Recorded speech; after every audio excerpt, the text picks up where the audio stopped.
Hello, everybody, and welcome to our second game for the Birthday Bash charity stream benefiting JDRF International.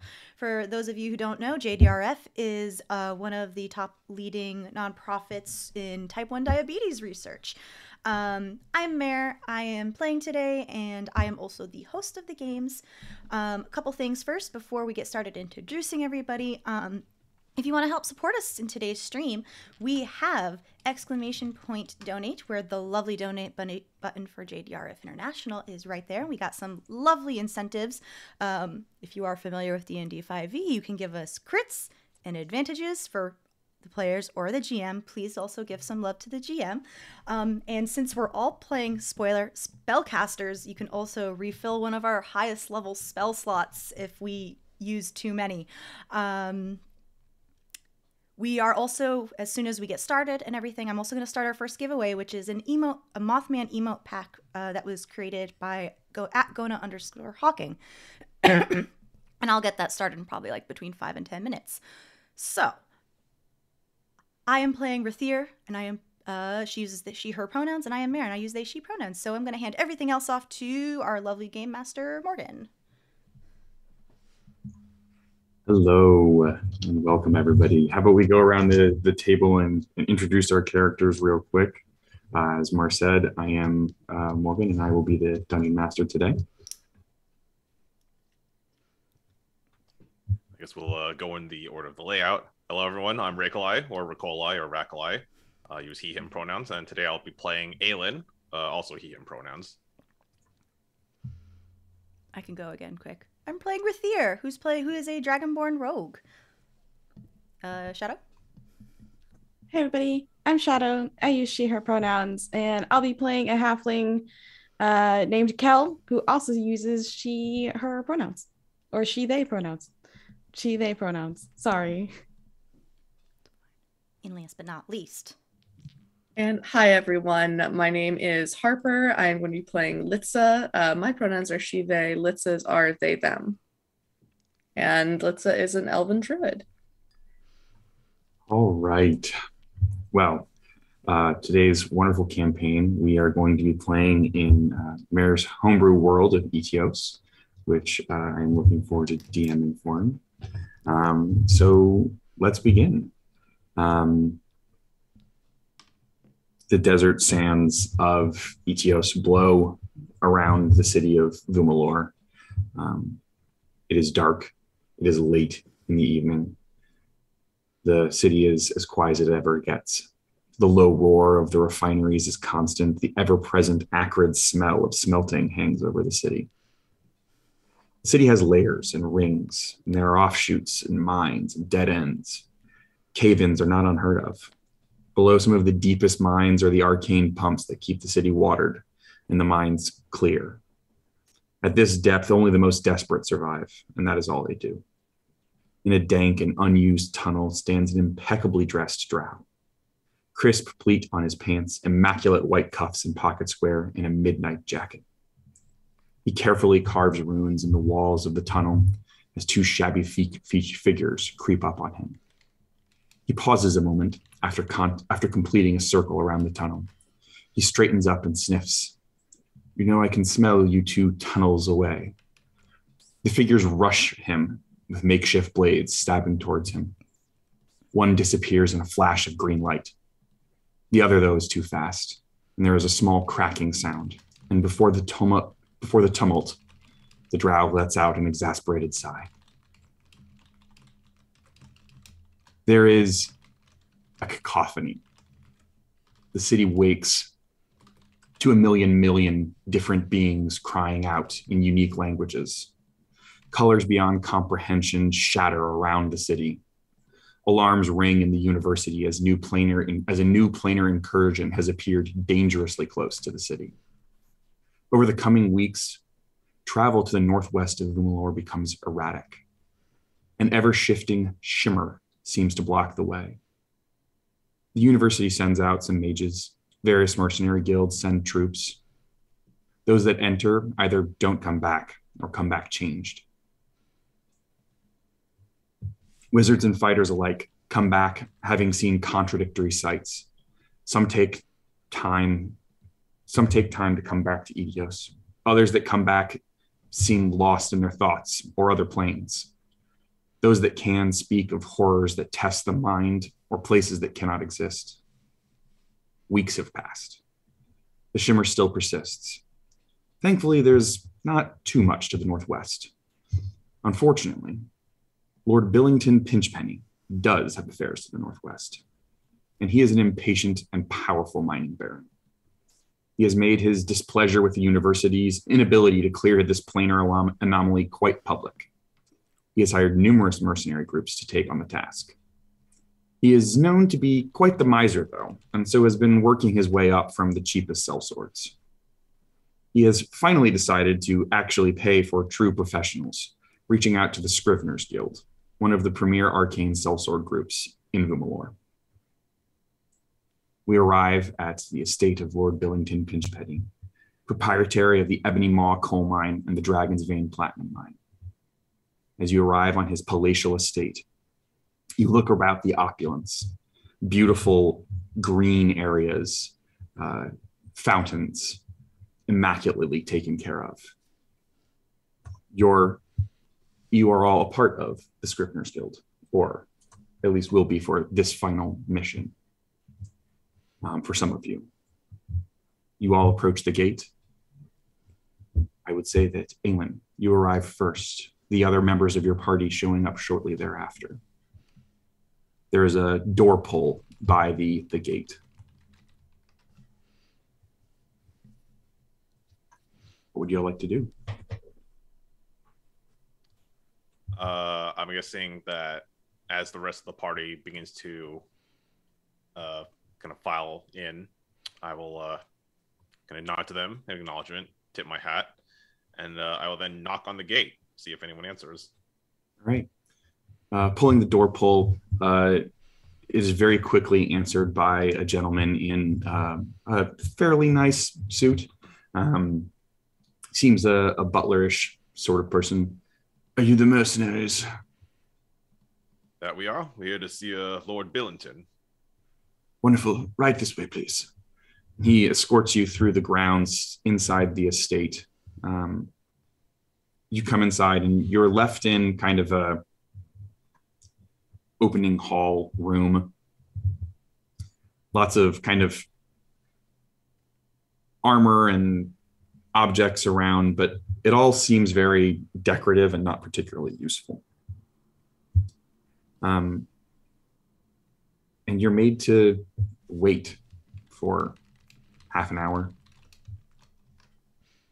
before finally this butler comes back. The Lord will see you now, and brings you into a room where you see a small man, very thin.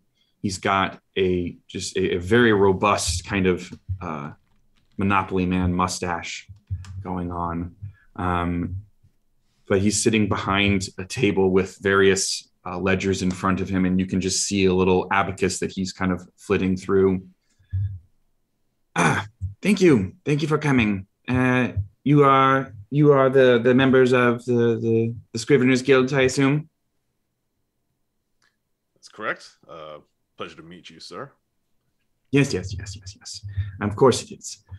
Well, as you know, there is that fretful shimmer thing going on outside of the city, and I have business to the northwest. And at this point, you see that he kind of locks eyes on you, Rathiir. I only ordered 3 mercenaries. I'm sorry, but are you from the university? And Rathiir has been like staying towards the back of the group the entire time. She is a nervous-looking copper dragonborn, pretty short, probably like 5'1", 5'2", with like spectacles perched on the tip of her nose, and she's wearing like not adventuring clothes and a patchy-looking cloak with has some daggers on it that are in patches, some dogs, a rowboat, an iron door. And she hastily puts away like a little notebook. Yes, I'm from the university, and I'm just gonna be taking an eye on things and see if we can get more notes about this. And it's also called a flux. not a shimmer. The official terminology, anyway. All right, well, I'm not paying you. That's okay. All right, good. Well, at least we have that settled. So, I mean, it's the least the university can do. You haven't been able to get rid of this flux, you called it? Yes. Right, well, and he'll turn back to you, Alen. And you three, what are your specialties? If you guys want to describe your characters and kind of introduce yourselves to Lord Billington.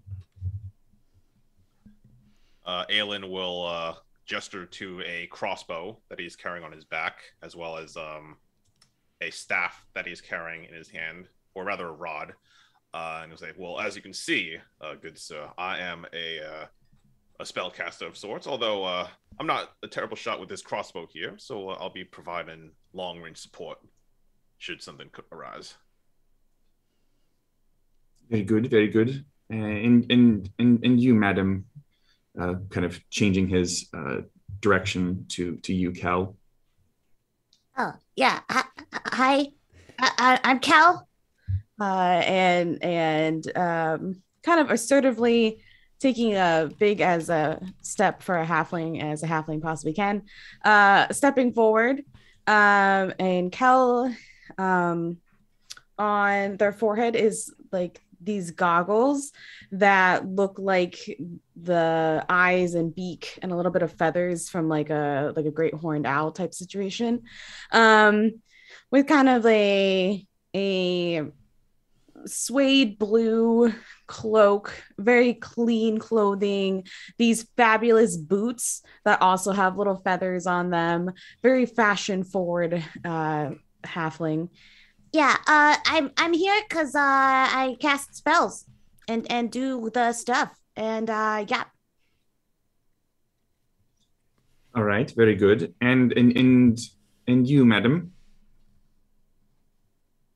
Litse has been kind of dusting off on the carpet and looks up. Oh, me. Sorry. Hi. Yeah, I'm your local expert. Grew up in these sands all my life, so we're not getting lost. Hi. Yeah, that's me. Hello. Well, I can't say that I expected such a tentative group from such expensive mercenaries, but they said you were the best. You'll be leaving shortly. I have prepared a sand skimmer for you. If it does come back damaged, the price will come out of your pay. Okay, but what if it was already damaged when we took it out? Oh, it's not. It's in perfect condition, I assure you. Okay. Right. Well, what I would like you to do is get to the center of that thing out there. All of the men who I have sent out previously have said there was something in the middle. It seems to either be calling them or trying to push them away. Whatever it is, I think that it might be the center of this thing, or at least that's what the university has said. I've already shelled out quite a bit of money to those charlatans over at that Peloric place, trying to recover some information from one of the last troops. But I expect better from you. Now, you will each be given 5,000 gold if you are able to come back and have succeeded in getting rid of that thing. Obviously, minus any expenses that they incur upon the boat. Sounds reasonable. Wonderful, wonderful. Well, if you will follow my man there, he will take you to the sand skimmer. All right. And Alen will give a nod. He's not wearing his hat because he took it off when he came in Zors. And I guess he'll walk after the... I'm guessing he mentioned to the butler? Yes. All right. So he'll excuse himself and walk after the butler. Rathiir will also follow, like kind of very close behind, like almost like kind of pulling on the butler's shoulder, like jacket. Is your lord always like that? Oh, yes, madam. Always. I see why we try not to do business with him. Well, I can't say whether on that subject, but if you'll follow me, and he takes you all to kind of like a stables garage type area, and shows you in, and there's a small fleet of various vehicles, some kind of more traditional, just carts and wagons, all very nice. But you do see that there are 3 arcane sand skimmers here. And he leads you to the smallest of them. It looks like it can be handled by a crew of 3 or 4 people. And I would say that having lived in Etios, you are all familiar with, at least to some extent, the controls of this. As he shows it to you, you can just see that it's nice, but it's not like the best. It's got a little bit of kind of armor on the side. It's got some plates that can kind of come up to protect around the kind of control box.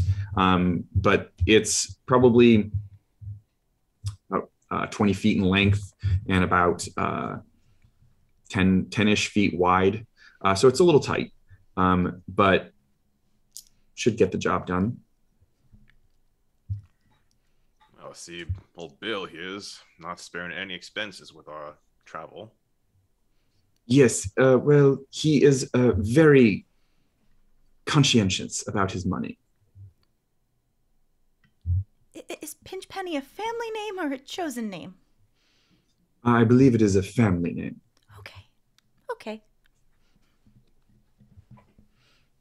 Well, there's a certain nobility in living up to your family's expectations for you, right? I wouldn't know, man. I'm sorry. Okay, never mind. Are we getting any snacks for this trip? No, we will not be providing supplies. You will need to. You are a mercenary group. You, I assume, have those yourself. Or I'm just saying, it's sometimes it's nice to be a little wine and dined, before you go off into the great unknown and risk everything that you are and everything that you have. Just yes, getting a loaf of bread is something really nice to do. Would you care for some bread, ma'am? Oh yeah, I'll take whatever you got. Right away. And he will leave you in the garage, and you can inspect around if you would like, as he goes off, buttles off to the kitchen really quickly. So who's going to drive? I guess I will, if no one else is going to volunteer. Yeah, I'm fine driving, unless someone else wants to. I'm not opposed, but I've only got the basic knowledge on how to run one. I try to stay in the city. Kell, Litse, any preference? Oh, I was about to jump up and down in the air, waving my hand and say, not it. So. All right. All right, yeah. I'm okay if you drive, if you want to drive. I mean, if you also want to switch off, if you get tired or, bad guys come or something like that, I'm okay with that too. All right, we'll do a rotating schedule then. Okay. Also, sorry for just showing up and not being part of the guild. University wanted another set of eyes to take some detailed notes about what has been going on. We've been getting a lot of conflicting information about what's been going on over to the northwest, so... Are you a student, or are you a graduate? I'm a professor. Professor? Oh. Yes. What field do you teach? History. Mostly. Is it a specific kind of history, or a general world history? Mostly just history, since the planes started getting all fluctuous history of other realms, and just also keeping an eye on what kind of research and interesting folks come through the rifts. So a little bit of everything. Have you been through one of these wormhole things? Once or twice, not through one. They kind of usually just plop down for a little bit, stay for a little bit of time, and then they disappear. So the fact that this one has been here for a very long time is very, very concerning. I think the last time that happened where it was a concern was like Shadowfell Rift, probably about 20 years ago. It wouldn't go away until the university sent some people in to shut it down. So I'm hoping that's not the same thing that's been going on. You know, I think I remember that happening. That was a time. Yeah, I was still super young when it happened, but I've read through the records. Yeah, I mean, they still sing songs about it in the bar out in town. I don't know if you've been there. It's a really great place to hang out. I'm there all the time. No, not specifically. Can't say I have. Oh, well, you should get out a little bit as a professor. It's good to experience the world. So I've been told. It's at this point in time that the butler comes back, and he's got just a loaf of bread on a little cutting board and a couple slices cut. There's a little pat of butter next to it. Your bread. And he hands it to you, Kell. Ah, great, thanks. Well, is there anything else I can get for you? Are the keys already in the little sand skier here, or do we? Yes. All right. Well, I guess we'll be on our way then. Thank you very much for your hospitality. We'll hopefully see you again. Very good. I wish you the best of luck. The last group that came back was different. Different how? Oh, well, there was an orc in the group when they left. And when they came back, he had to go to one of those kind of flesh sculptor wizards because his tusks were so big that he couldn't move his head. And there was an elf. He was a very kind fellow when he left. When he came back, there didn't seem to be much of him left. He seemed very empty. Great. Well, best of luck. Not to be crude, but are we talking about his insides were all gone and there were black pits where his eyeballs were, or are we talking I am a dead person and I have no what do you? Oh, he didn't respond to questions. I mean, he was all there physically, it seemed, but upstairs he didn't quite seem like he had all come back. Traumatized? I would say so, yes. You see Rathiir take some more notes down. All right. Well, I'm gonna climb into the skiff with my bread still fully on, whatever cutting board and a knife situation that the butler gave me, and I'm just sitting there in one of the seats, cutting off a slice of bread, smearing some butter on it, popping it in my mouth. Well, he goes over and opens up the kind of garage. There's some Arcano mechanical stuff, and you are all able to head out. Is there anywhere in Vumoluhr you would like to stop before you actually head out into the desert? Yeah, this is the last chance if you want to get more snacks. Wow, I'm good. This loaf of bread is quite scrumptious. Anybody want some? Litse, you want some bread? Anybody? Yes, please. I've never quite been one for the starchy bit of the bread. Sure. Thanks. Okay. Bless. I'll take a slice. as the sand skimmer, as you kind of head towards the northwest side of the city, you approach one of the gates leading out of the city, and you are there are guards, and they ask you to stop, and you're heading out to the northwest. We're heading off to the rift. Business. All right. Well, be careful. We'll mark down that you've left. We've been asked by the university to make sure that we inform them when people head in that direction, just in case. Good luck. I wouldn't go. Well, something does need to be done, so it's been causing a lot of problems, so... By all means. All right, well, go on through. And you head out into the desert. The first couple hours are fairly uneventful. Within about 2 hours, though, you're able to see, I mean, there's always that heat shimmer coming off of the desert. But you can see that there's something much taller further out.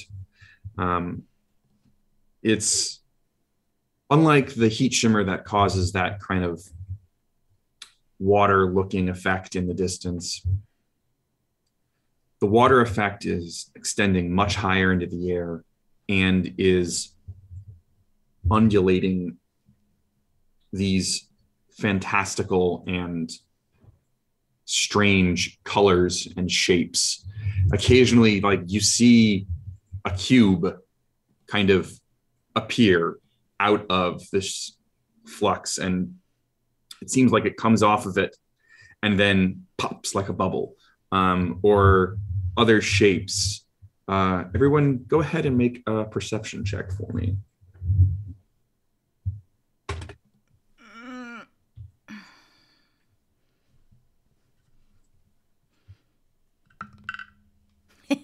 Nat 1.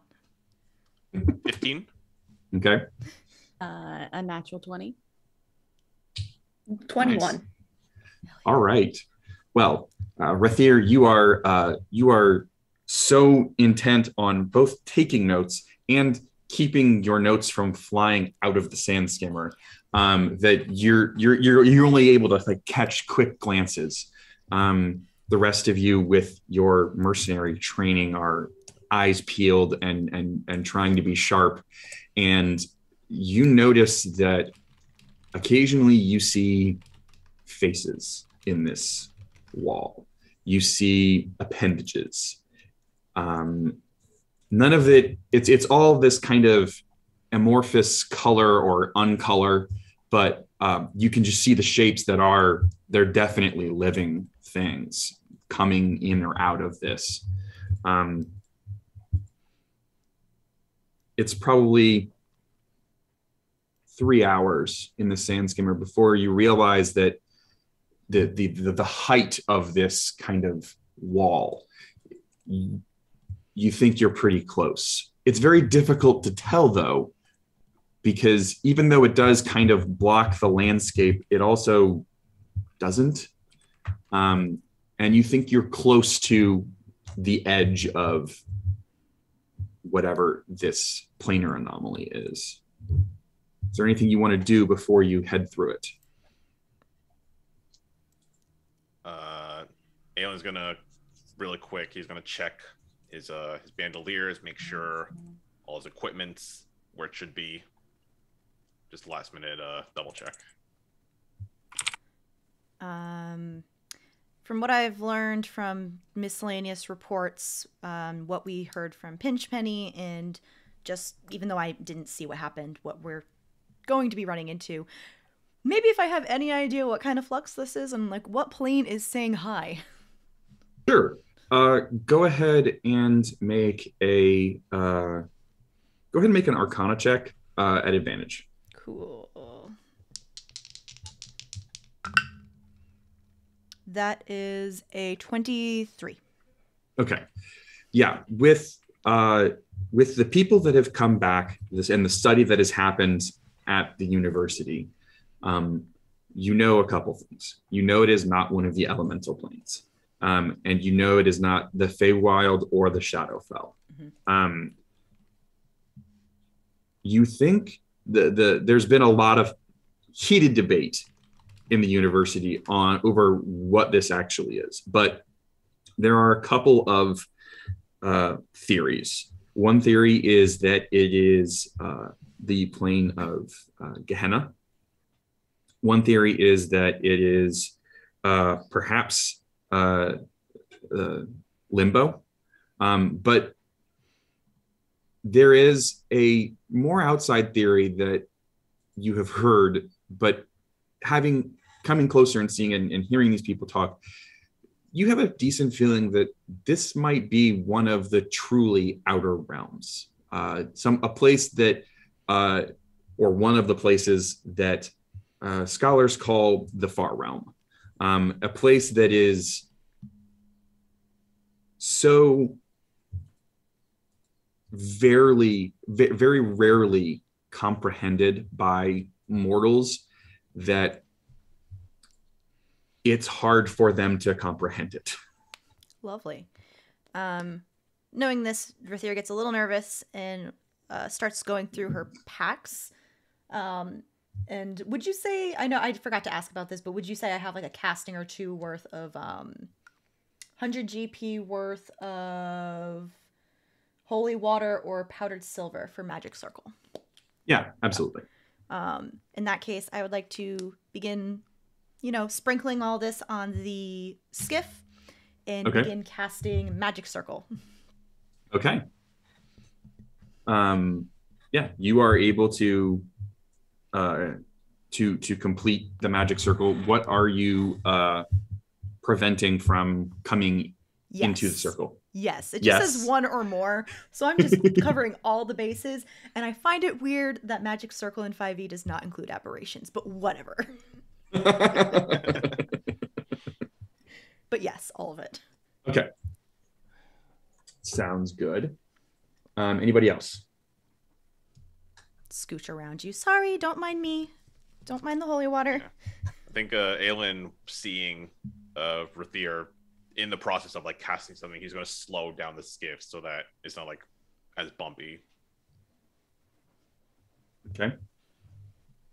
Kell would be checking pockets and checking the bag and making sure all the supplies is there, and then also pulling out of like a little like shoulder pocket that looks like it's specially designed shoulder pocket, but pulling out this little like hand painted brass bottle and just kind of like rubbing it and giving it like a little kiss. Be like, yes, okay, good luck, little brass bottle. You're here for me. And then I'll like give it a hug, and then I'll put it back in my little pocket. Okay.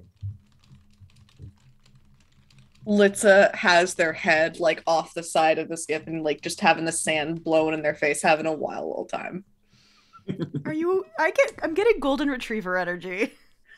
A little bit, yeah. Oh, bless. All right. Once the skiff, once you've created this magic circle, you slowed the skiff down just a little bit, and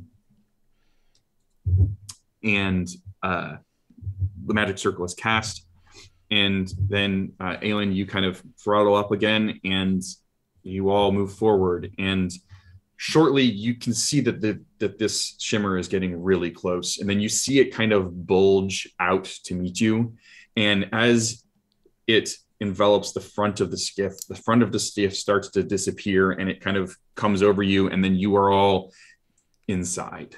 And I would like all of you to make a wisdom saving throw, please. Is it against being frightened? No. Okay. Wisdom save. Oh. 16.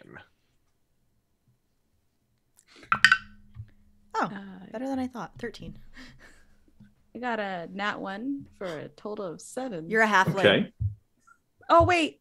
There you go. Roll. I got you, Shadow.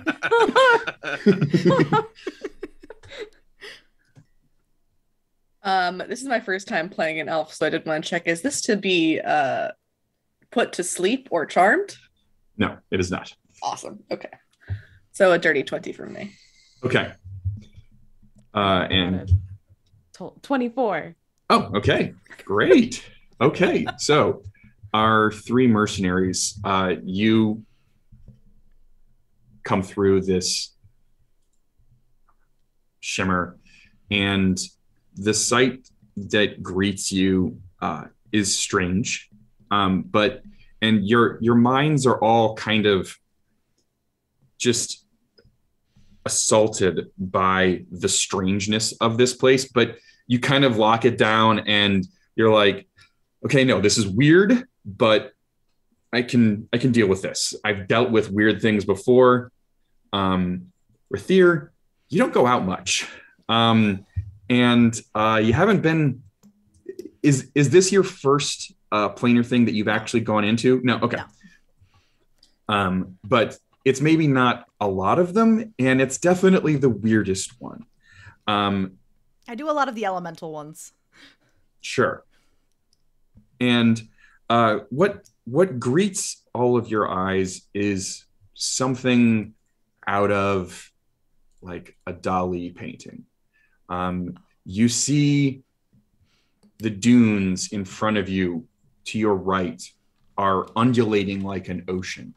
The dunes to the right of you, though, seem to be becoming almost cubic, like the sand is forming perfect cubes of sand. And instead of being a smooth dune, it is this kind of like Minecraft-esque level of like blocks of sand. Off in the distance, you see this strange looking camel-like thing that has legs that are impossibly long and tall. You see in the sky floating islands that definitely shouldn't be there. You see, looking up, you all see there are eyes that appear open and close in the sky. It is a truly strange and terrifying place. Rathiir, with your save, you feel just like this is wrong, and you kind of just collapse to the ground as your mind attempts to rationalize what it is seeing. There are colors that shouldn't be, colors that don't exist. You don't know how you understand colors that don't exist. That's not a thing that can happen. I would say that you take, let's see here. Hurt me. Take 13 points of psychic damage. Oh no. It's fine. You're eventually able to kind of like lock down some logic gates in your mind of like, it's fine. Islands can float. There can be eyes in the sky. But that initial shock of coming in here just hurt. I see what they all meant now by this is a weird place. It doesn't make sense. I don't know if I would use weird. This is fascinating. Are y'all seeing this? Like, you all see this too, right? it's fascinating, but also most fascinating stuff doesn't give me a massive migraine at looking at it. I mean, maybe you're just looking too hard at it. Try to like maybe unfocus your eyes a little bit. Because if you look at it kind of like this, and Litse will like go a little cross-eyed and squint. I mean, it kind of smooths out the edges again and it looks more, but yeah, that is weird. Okay, I'll try that. Here, you kind of try and cross your eyes a little bit and squint, and the rest of you see the landscape literally kind of go cross. And then as she uncrosses her eyes a little bit, it kind of goes back. I'm not going to think too hard about it. Oh, this is okay. This is a little fascinating. I'm not going to lie. Little fascinated. Do that again. I'll cross my eyes again. This time, nothing seems to happen. Okay. Oh. Maybe it's a one-time use. I don't know. Landscape shifts a lot. Looks like wet paint.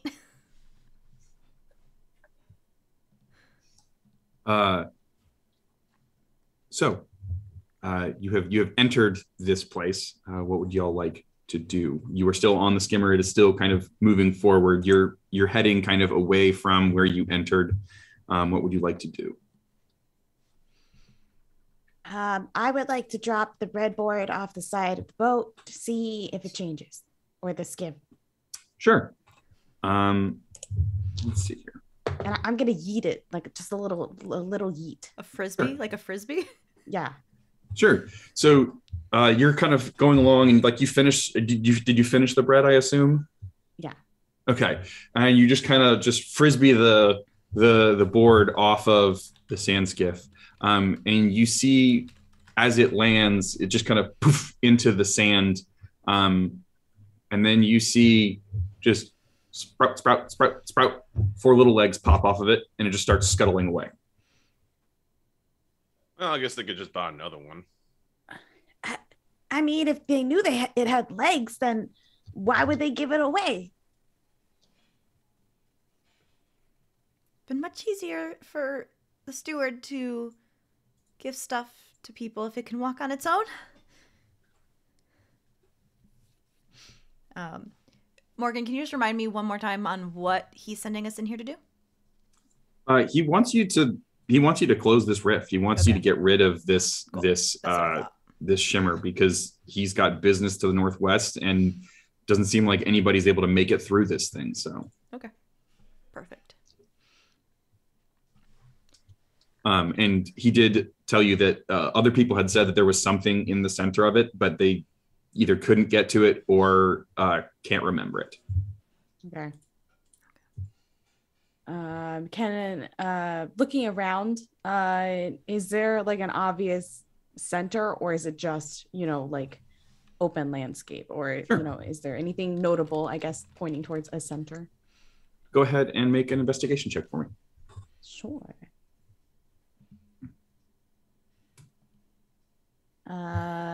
14. Okay. Looking around, it's hard to find a center. You've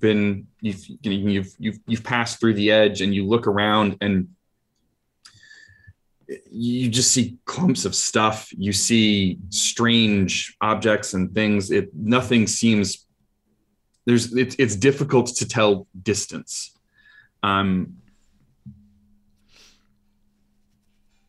Anybody else? Litse wants to look. I'm gonna look around and see, like, is there a progression of it getting weirder as we go further in, or is it like a good baseline level of weird all around? Okay. Go ahead and make a perception check for me.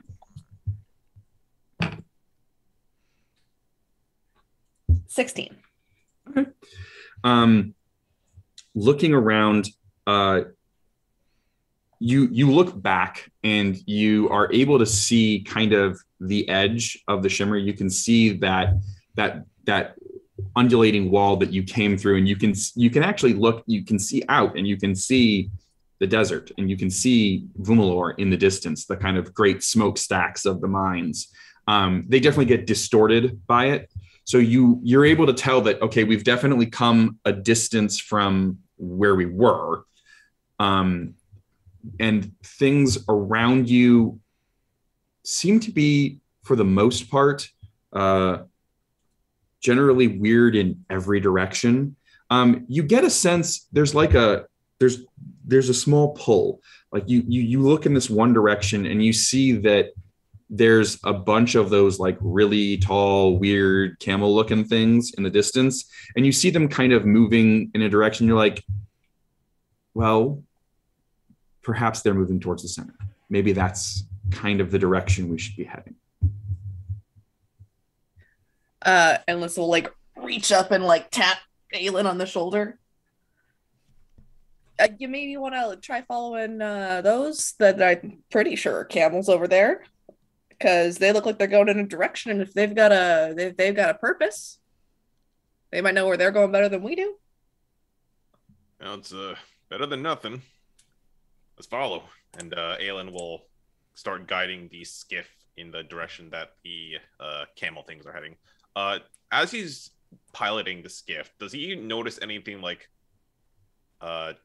change to like the functions of the skiff like while we're in this space? Sure. Go ahead and make a just go ahead and make a perception check. Perception. Ooh, natural 20. All right. The skiff seems to be moving, like the controls seem to be working fine. You especially after seeing the board that Kell threw off, you're like, okay, what's going on? You're looking around, and then you realize that the sound of the skimmer is different. Whereas usually there's kind of like an arcane hum and like this kind of like a displacement sound of it kind of pressing sand out of the way and kind of floating on top of it. You realize that it has changed from that kind of ever-present hum to just slightly less of like a monotone drone to more like a pattering. And you kind of just look a little bit and you realize that the skimmer is no longer skimming, but is in fact running on the sand. There's just like millions of tiny little legs, just like that are running along the bottom, that are moving the skimmer forward. It's like you're like, whoa, and you kind of like do some standard like, okay, let's slow down, let's speed up, turn a little bit. Like, still seems to function, but this thing has sprouted legs. All right. Alen is fascinated by this, and as we pilot the skiff, he's actually gonna like give the dashboard like a little pat, like he would like a horse. Okay. You kind of pat it, and you hear almost like it's like a purr start to kind of come from the engine. And then you see kind of like just on the console, just like a little eye, just kind of like slowly open up and look at you. And then kind of do like that slow blink. We have a cat boat now. It's fine. I love it. You continue forward. You're kind of following these weird camel things off in the distance. And I mean, just strange sight after strange sight continues to abound around you. Could you all make another wisdom saving throw, please? I didn't get a chance to, but can I ritual cast detect magic? I know it doesn't have a very long range, but like I'd like Sure. to cast detect magic for Yeah, go ahead. just to keep an eye on things. I'm not really expecting anything, but once you cast it, I mean, obviously you and your group kind of light up. And the boat itself, the various parts of it that are arcane definitely light up. Mm-hmm. I would say that, I guess, Alen, did you kind of call out the definite change of the boat that like it has feet now, or did you kind of keep that to yourself? Think about it. Alen probably just like looked at us like and just thought to himself, "Yeah, that tracks," and just went on Okay. his business. Okay. love it. Rathiir, looking at the boat, you see the various parts that are supposed to be arcane. They're kind of glowing. Nothing untoward there. Occasionally, as you are kind of near the edge of the boat, you'll get like a small ping in the sand. Like you'll see a small aura light up. The skimmer is moving fast enough that like you never get like a really strong. I mean, you get a good response from it, but like it just goes by. It's like you're in a car, you know. Yeah. So it's like you just see like evocation, abjuration, like the different kind of schools, just kind of the colors flashing as they go by. But it's always fairly small. And if I could have everyone give me a wisdom saving throw. Got an 18 on mine. All right. I got an 11, and I also wanted to check to see if Litse saw the cutting board sprouted feet. Wants to attempt to wild shape into it. See if it's possible. Wants to attempt to wild shape into the cutting board. Yeah. Okay. Just try it out. No, absolutely. You saw it sprout feet, and you're like, okay, if it has feet, it's probably a living thing. Maybe it's an animal. You're like, all right, cutting board with legs. And you all see Litse turn into a slightly larger, but a large cutting board with kind of legs. Yeah, I would say that you have the stats of probably like a warhorse in this form. What in the world? That's new. And Litse will pop back out. That was cool. I didn't know I could do that. What was that like? Really flat for the most part. Like kind of like, if someone took you and then squished you under a rock and then like lifted you back up and you all of a sudden were like really short, but like everything else was the same. Except I had extra legs, but I'm used to having the extra legs. So really the only difference was the getting flat. Wow. I'm wondering if you can only do that because you're in here, or if you'll be able to turn into that once we leave, too. Oh, I want to find out. Yeah. Okay. All right. Well, write that down for later so no one forgets. I got a 17, by the way. Okay. I got a 10. 10. And let's see, you got an 11, I believe. All right. So Litse and Kell, you both see as the skimmer is going for, and Alen is doing an excellent job of driving, but you both just see the dune in front of you just open into this gaping, toothy maw. And it just comes and swallows the ship. Rathiir and Alen, you don't see this. And once this mouth has devoured, like you feel the teeth just crush into you, and then all of a sudden you're just back on the skiff and you're skimming along, and you both take 12 points of psychic damage.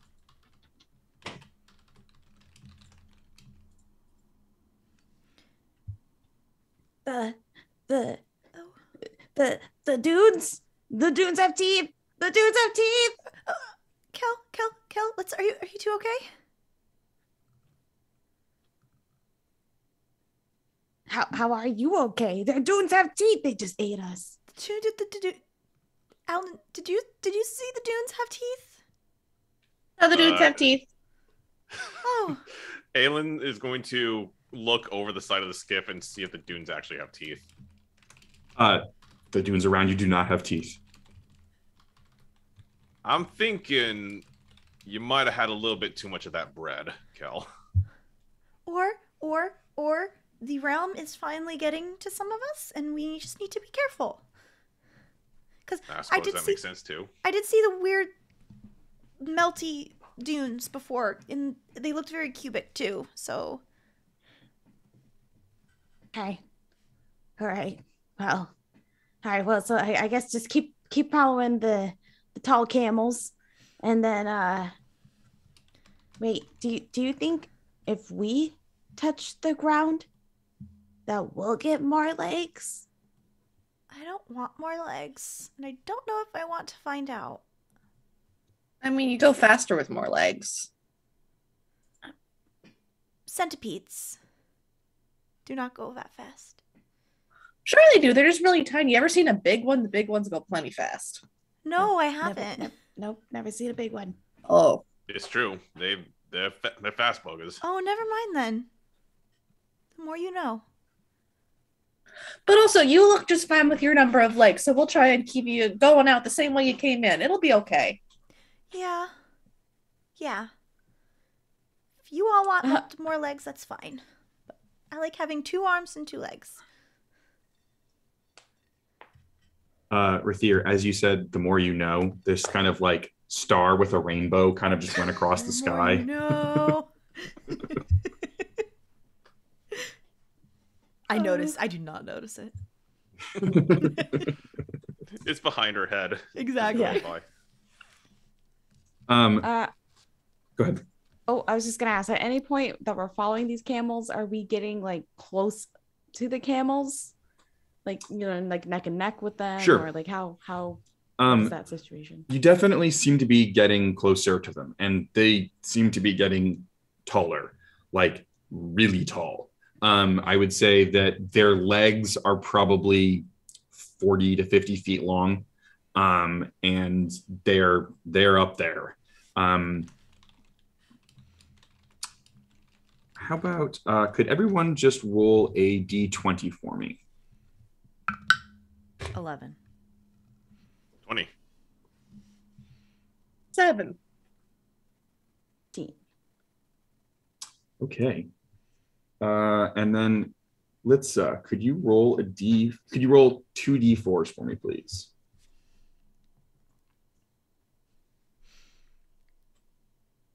Two and actually, a 1. 2 and a 1. All right, perfect. Okay. As you all are skimming along, you're getting closer to these camels. You all of a sudden start to see cactuses just popping up, like it's almost like popcorn. They're appearing around you. And Litse, you notice that these cactuses have like flowers. As they appear, they kind of flower, and you see in the flower is just a steaming bowl of soup, and the smell starts to kind of waft across, and this, you are very familiar with this smell.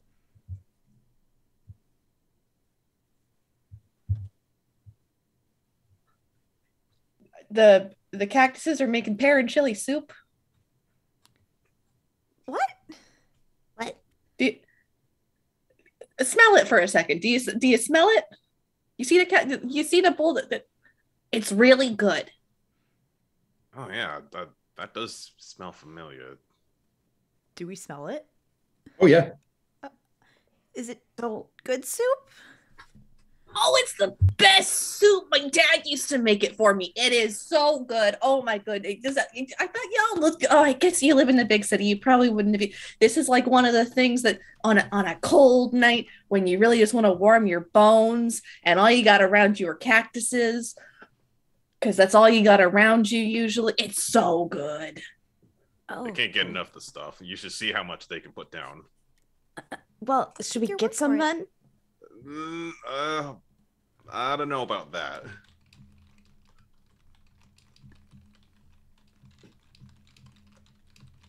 I mean, I feel like, all right, so I feel like that's rule number 27, right? Is try the local cuisine.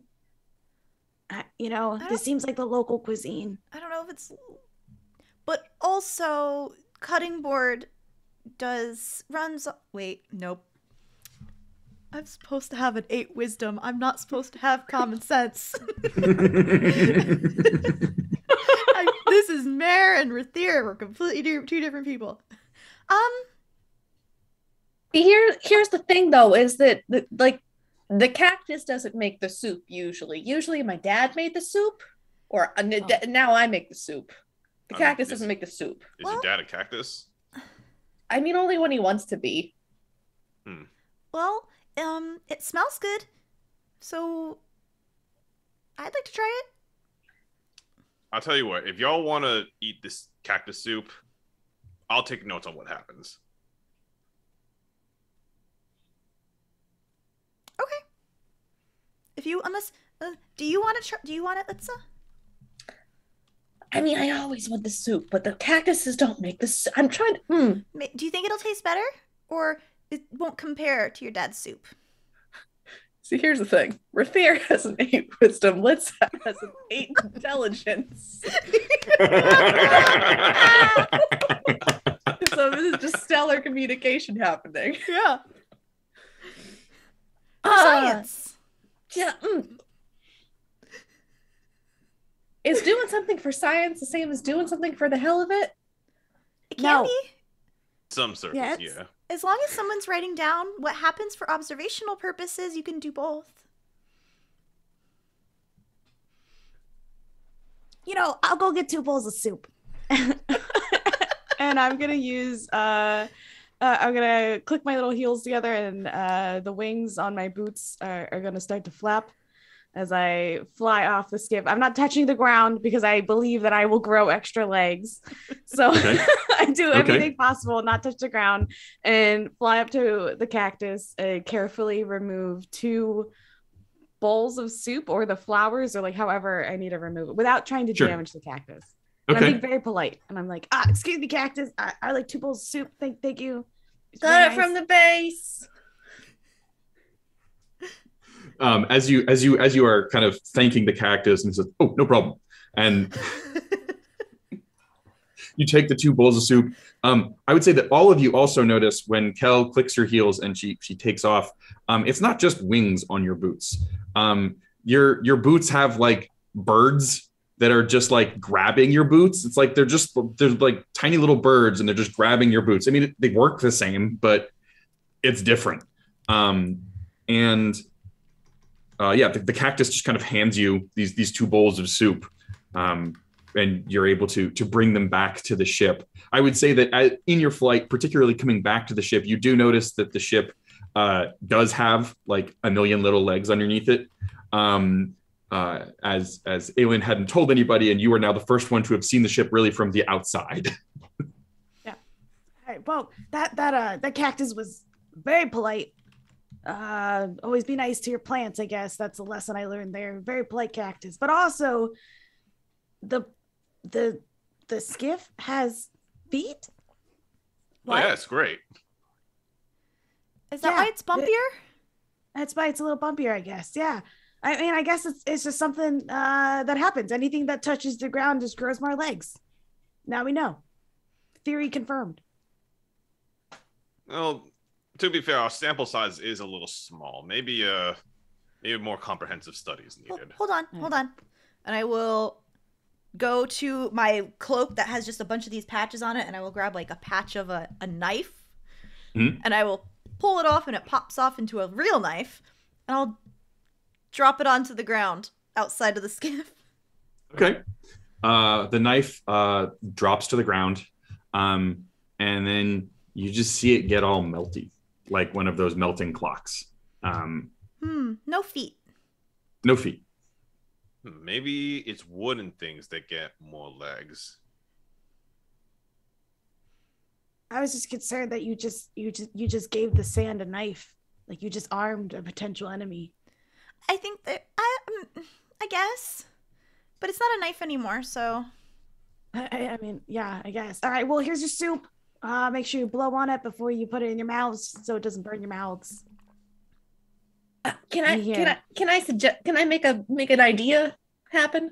Maybe because, like I said, my dad could sometimes be a cactus when he wants, and my dad makes the soup. My dad's never done both at once because that would be hard because he can't talk when he's a cactus or move his arms. So Yeah, that is good soup, though. Okay, maybe because weird things happen when we put things on the ground. Maybe if you like poured a little bit out onto the sand, and that's polite anyway to like give a little bit of it your dinner to the sand anyway. Maybe if you pour a little on the sand and something weird happens to it, then we'll know that it's regular soup because it seems like normal things change when they hit the ground. But then if it's weird soup, it won't change when it hits the ground. And if it's weird, maybe you don't eat it. Because that's the first rule is you don't eat things that you don't know what they do. Well, the first rule is you don't drink things. The second rule is you don't eat things. You should always I think The third rule is you don't lick things. Yeah, you're right. You're right. I follow this chain. I've heard these before too. Okay. So I'll hold a bowl out and just pour like a little bit of it out. Yeah, I mean it hits the sand. You see the sand soaks it up pretty quickly. Seems to, for the first time, act like normal, like liquid that hits sand. Oh, yeah. It's that seems. Wait. So the logic. so was... if it's normal, and normal things become weird, then that means that the soup is weird. That is imposter soup. But that also, is not real soup. But also, we don't really know because maybe it's just this one time that doesn't happen. Pour it again.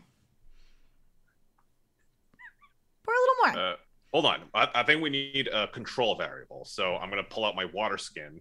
So this is water that we brought from outside of the rift. Yes. Now, if your hypothesis is true and normal things turn weird when they hit the sand, maybe if this normal liquid does something weird on the sand, that might lend more credence to your theory. So Alen's going to reach over the side of the skiff and he's going to pour just a little bit of water out of his water skin onto the sand. Okay. As the water hits, the sand starts screaming. Just like the most terrifying, painful, like just guttural, like screaming goat scream of noise, and eventually it stops. But I need you all to make a wisdom saving throw. Oh my gosh, this is terrible. Ooh, okay, sure. Well, we got our answer. 13. 15. 16. And did I miss out? So 16. 24. Okay. So there was a 13 and nothing else was below 15, right? Okay. Who got the 13? I'm sorry. It was me. Yes, you. Yeah, you don't like this. You take 1 point of psychic damage as this. It just shocks you. The screams so gutturally, and eventually it stops. We're sorry, Sand. Alen, you gotta apologize to the sand. That hurt it. Yeah, my bad. But is it even regular Alen's sand now? Yeah, Alen is picking at his ear, like his long elven ears with his fingers. Like, yeah, I mean, the water. Nothing happened to the water. It was the sand that reacted. So maybe liquid doesn't get affected, but because the soup is native to this plane, the sand didn't react to it. That makes sense. I was actually kind of sad. I really wanted to try the soup. Yeah. I am now going to yeet the bowls of soup off of the boat. Bye, soup. As you throw the soup overboard, it lands on the ground, and you just see 2 cactuses pop up from the 2 bowls. Do you think we would have had cacti growing out of us if we ate that? Weirder stuff has happened, even not even being in one of these rift things. So I mean, maybe. I'm glad you didn't eat it. Well, I'm not glad you didn't eat it because it tastes so good, but I'm also glad you didn't eat it. You know, I think that's one theory that I'm fine not testing. You know, when we get out of here, we can, if you're willing to make it for us, we can try your soup and you can make it. I love making soup. This does make a good soup. Okay. You all continue forward. You're getting closer and closer to these tall camels.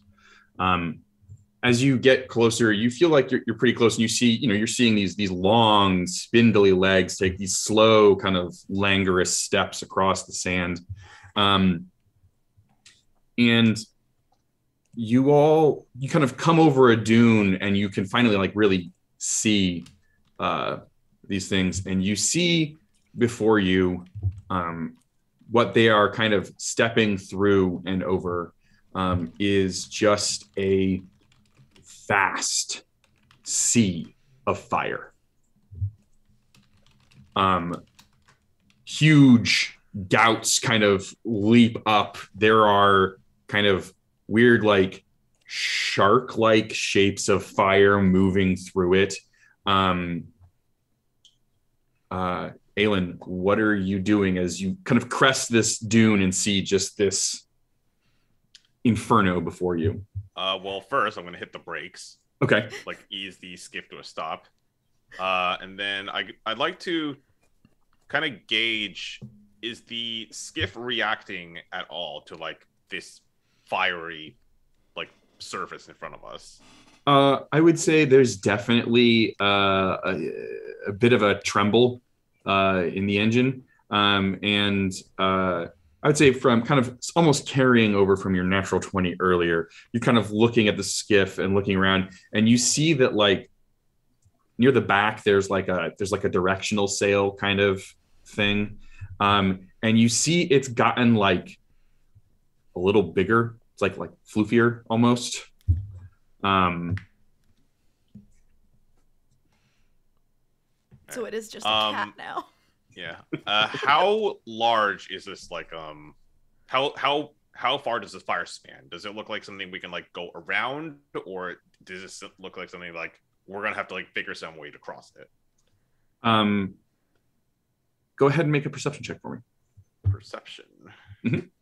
And Mayor, really quick, can you remind me what magic circle protects from? It is. I have done it for literally all of the things, so Celestials, Elemental, Fae, Fiends, or Undead. And I set it up to be for 2 hours because I cast it at my highest level spell slot. Okay, perfect. Thank you. Sorry. That is an 18 perception. Okay. It seems like you can probably go around. Like you can see in the distance a far shore.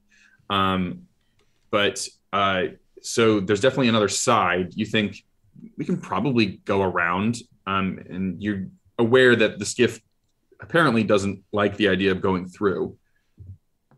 Oh, okay. I could try something, because I mean, I guess the skiff would count as a creature now, because it has legs, right? I guess. I mean, I can only turn into creatures, and I turned into the cutting board, and that had legs. So probably the skiff is a creature. I wonder if I could turn into the skiff. So I'm just thinking, I could try to cast protection of energy on it, and then make it resistant to fire. Oh, it's a really good idea. Though it makes it only resistant though, right? Not immune. So we should be either very quick or very careful, or both. Oh, that's true. Yeah. You said there were things like jumping too, Morgan? Yeah, like it's like there's fire sharks. Fire sharks. Love it.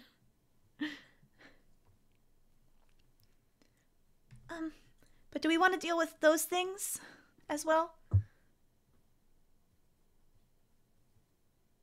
Yeah, good point. Good point. All right. Like, I do have a 10-foot pole and a ladder that we can kind of like try and bat them away with, but that's also a little unwieldy. Well, I guess, we're not necessarily an information gathering party. We're more of a shutting it down kind of party. So whatever will get us the quickest way to the center, I think is going to be best. Like, I do want to study. Fear, but... Sorry, ooh, actually, hey, Kell, I have a maybe weird plan. How much can you push? Like, how strong are you? Yeah, no, I would say about 1 pound. And anything higher, I probably will sprain myself. Can anybody else fly? No. Oh, never mind. That wouldn't work. I thought maybe I could levitate the skiff and then Kell could get out and back and then push it while flying, and that way we didn't have to be on top of the sharks. That would have been really good, but But if we can't go around, maybe we can try.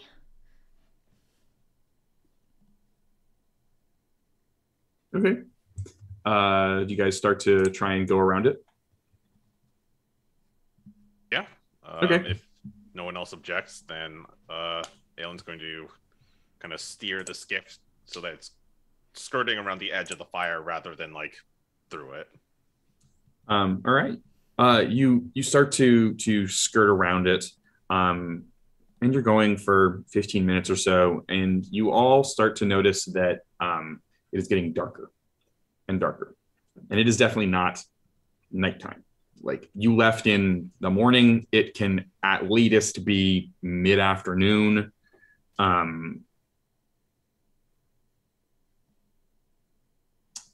It gets darker and darker, and you look up and you just see this big eyeball starting to eclipse the sun. And as it gets to a full eclipse and the dunes are in this kind of darkness of an eclipse, you start to see these kind of purple wisps of smoke appear in the distance. They're getting closer. And you start to see the terrain become, the fire is still there, and it's kind of it's giving off light, but you see the fire is dimming, and it's almost like the sea is receding. And there is almost like a biology to the terrain at this point in time.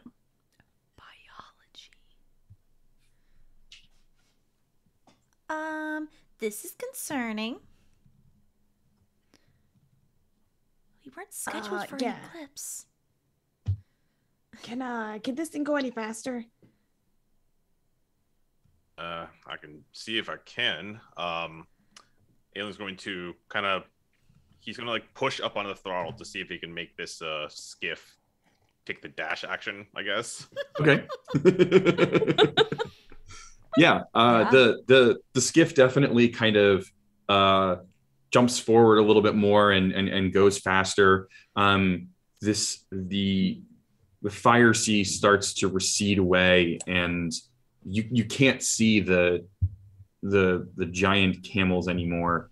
The terrain around you is still sand, but it's almost like a skin that has the texture of sand.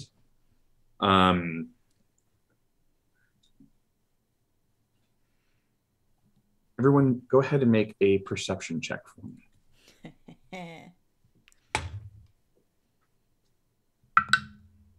10. 18. 13. You say 23, Kell? 13. Oh, 13. Okay. Rathiir, everyone is kind of keeping an eye out because weird shit is happening. I mean, it's been happening the entire time you've been here, but something seems a little more ominous. Rathiir, you're looking around, and you see a figure. You see one of these kind of flashes of smoke, and you see a figure standing on a dune. It's very tall. It has slim, very thin arms and very thin legs. You see this kind of ovoid body, just pitch black skin. It looks almost like it's got it almost looks like it's made out of rock, kind of. And you see it just kind of bend down and just pick up some sand and then kind of like place it in the air. And you see there's just sand hovering in the air. And then you see this flash of smoke and it's gone, but the sand is still hanging there. there was something touching the sand and making the sand hover that direction. And I point out the sand. It disappeared. So we're not alone. I don't know. I don't know if this is just another trick of the plains, like another watery dunes or sand dune teeth situation, or what. Well, I was thinking, if the dunes had teeth and now the sun has an eyeball, are we just like walking along on some big thing's face? I hate that thought. No, it's a really good thought, because think about it. If we're walking along on some big thing's face and we're trying to get rid of it, then either we're going to have to go find its ears so we can talk to it and convince it to leave, or we're going to have to find a way to get inside to its brain. Because I feel like that's what you do when you're trying to convince someone of something. You go to their brain, right? I don't think that's what it means when they say get inside someone's head. Yeah. Like, the idea, the thought is, like, not a bad place to start, but I meant just, like, the whole thought is a terrifying thought. Oh, sorry. Yeah. No, you're onto something, I think, but also this is weird. Oh, yeah, everything about this is weird. Yeah. Maybe we check out the floating sand, since we don't really have a lot of ideas right now, and maybe go from there, and then we can keep going. Yeah, I mean the camels are gone. Oh. But that would be the next like thing that might lead us to the center, right? Yeah. Yeah. I mean that's rule number 36 is talk to the locals. So I don't know. I'm a local here, and I've never seen something like what Rathier's describing. But then again, I've also seen some really weird stuff in mirages, so you know. Yeah, this is like a planar mirage. That's the best way to describe it. Things never make sense sometimes when the planes start saying hi. Wait, so I've never actually caught up to a mirage before. We're inside the mirage? No. This is another plane of existence. Like oh, did I not say anything earlier? I'm sorry. The university thought it might be something like Gehenna or Limbo. I think this is the far realm where things are really super weird. But like, I've seen some of the openings to other planes of existence before. They're always like weird and different, and this feels like somebody just put like a weird filter over like our world. Sometimes that happens. Because like that's Vumoluhr back there. Yeah. And as you point back and say, that's Vumoluhr back there, you see the city wave a hand. I've never seen the city that friendly before. Yeah, that's It then true. flicks you off. There we go. The outer realms aren't very fully understood because they're called the outer realms for a reason. They're usually super far away, so it takes a while for them to come pop down and say hi, so we don't really know a lot about them.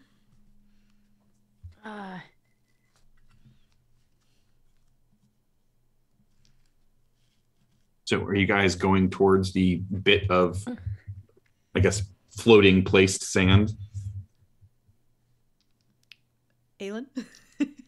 Is that like kind of in the direction we were originally heading?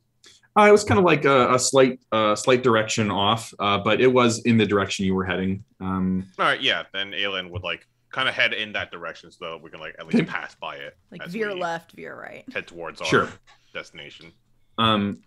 You all come over this dune. You kind of approach this floating sand, and as you come over this dune, you see before you kind of more of the same of just kind of dunes and whatnot.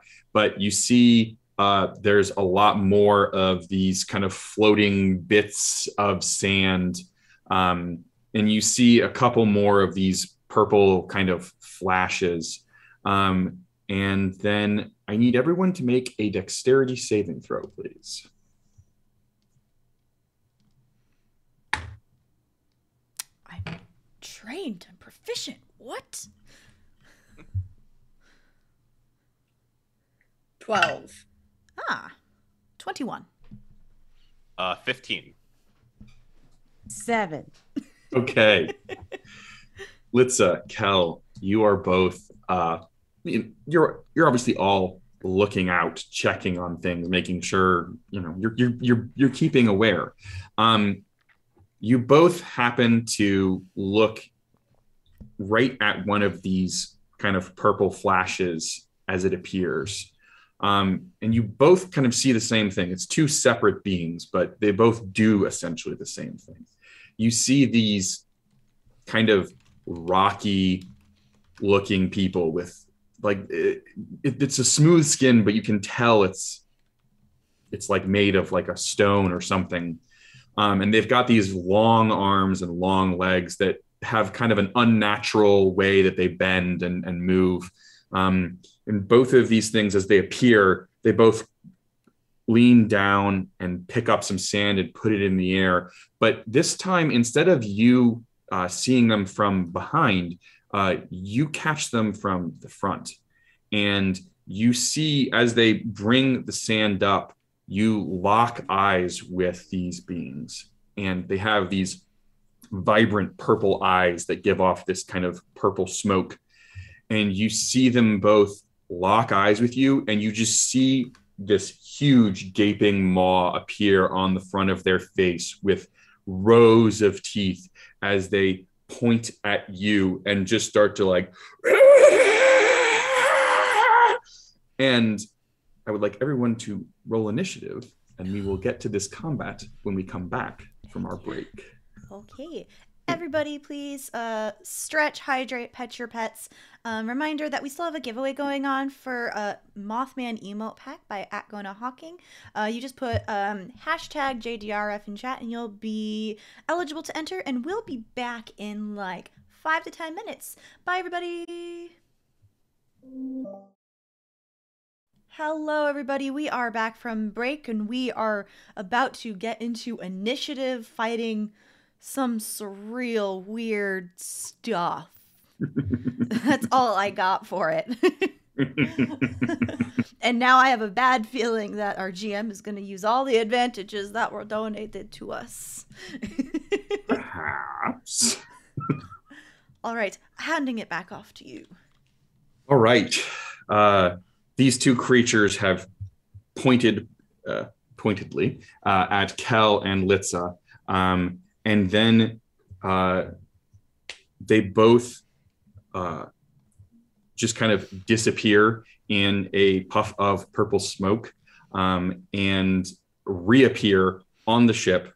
One is standing behind Kell and one is standing behind Litse. But in initiative, we have Litse, you are up first as this thing just appears behind you, and you can hear its screaming as it's near you. Well, and you said it was made of smooth stone, right? Yeah, it seems like its skin is kind of like a especially now that you're up close, you can see that it's like obsidian black skin. It looks almost like obsidian. You can see that it's like where its arms kind of bend or don't bend, you don't see like cracks or anything appear. It just kind of moves like a Gumby person almost. Ooh, okay, that's not good. That's not good. That's not good.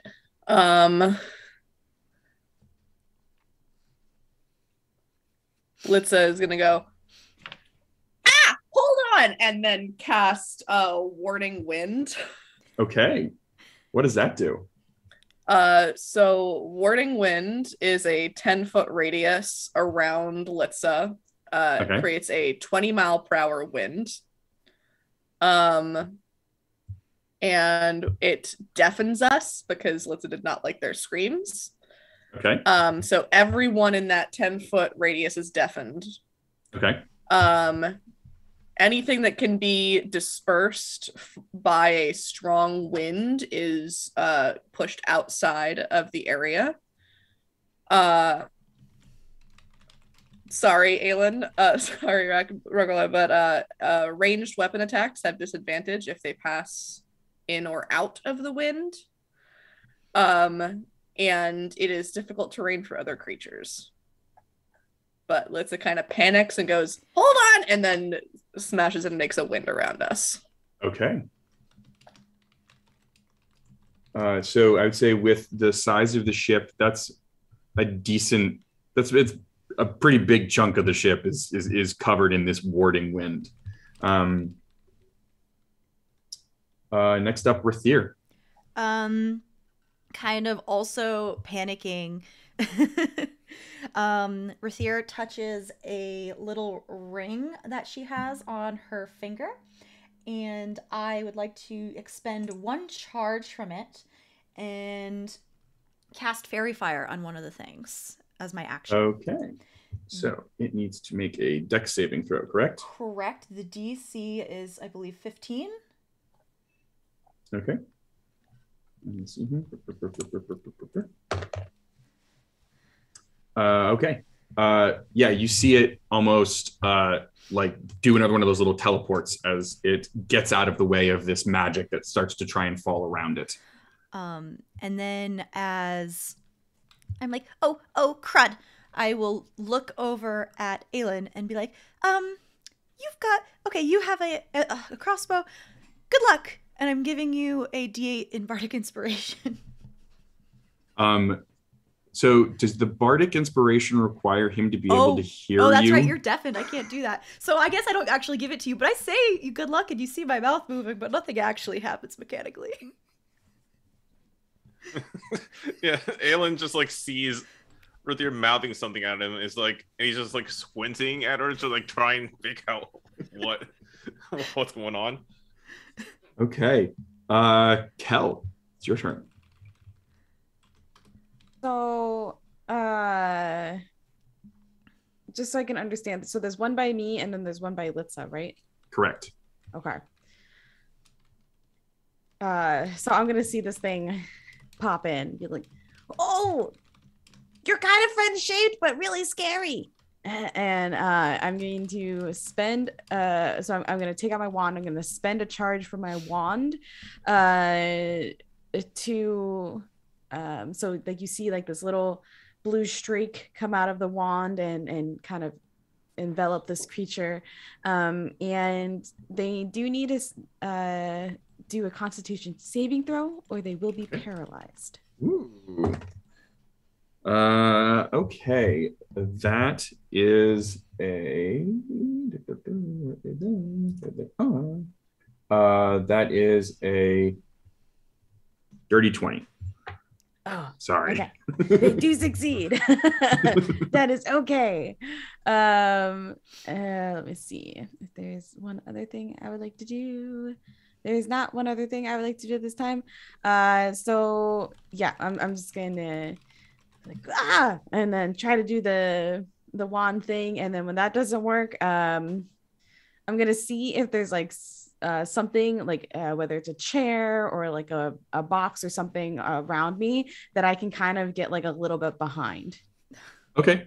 The deck is there's not a lot on it. There's like the kind of like seats that you have been sitting in. There's enough of an area for you to walk around the edges.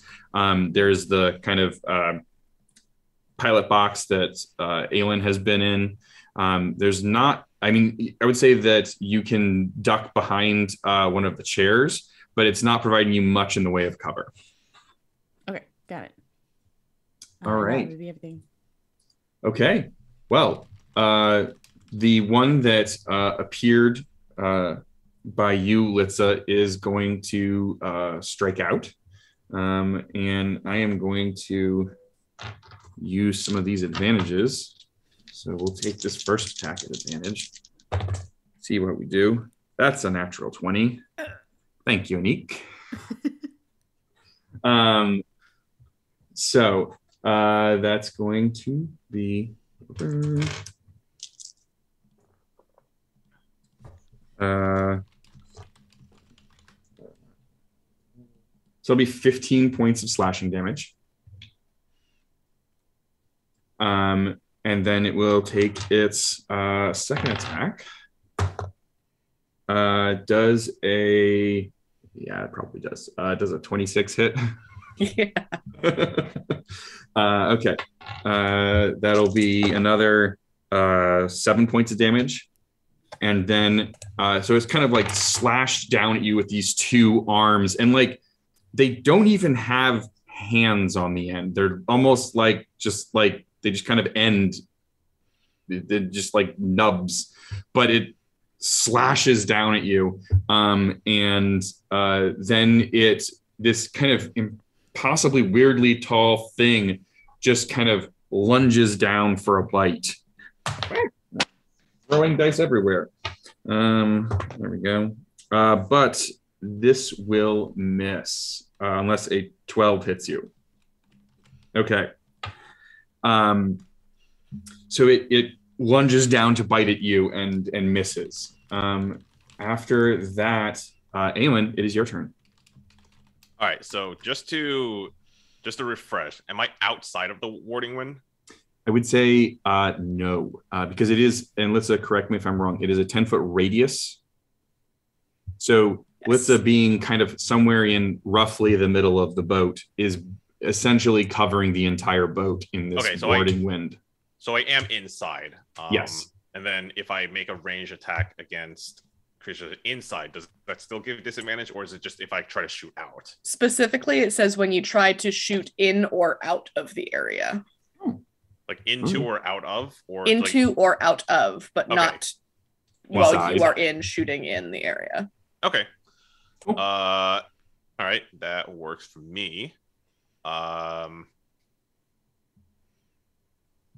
right, then would I know if warding wind like kind of moves along with us, or like if I move the skiff, will we just like move out of the area? If you've been on an adventure with Litse before, this is kind of the panic response. So you would know that it moves with Litse. It moves with you. Okay. Mm-hmm. So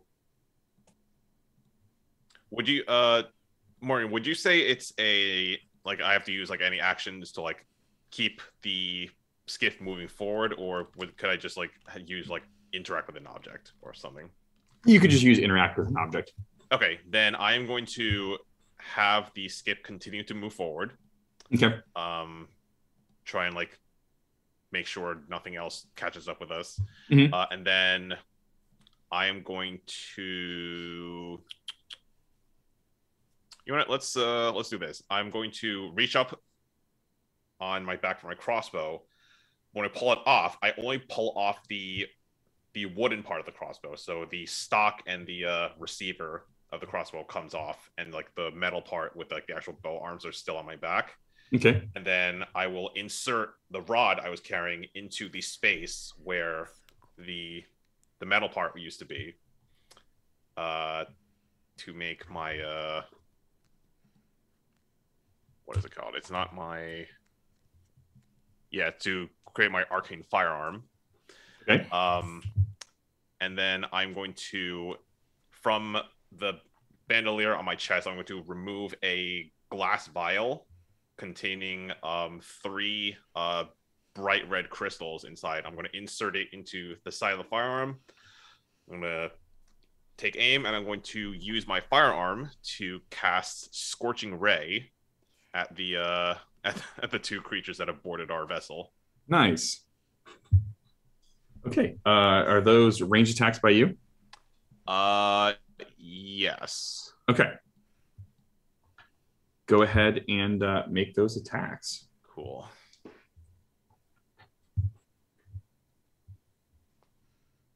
Just gotta make sure I have that up.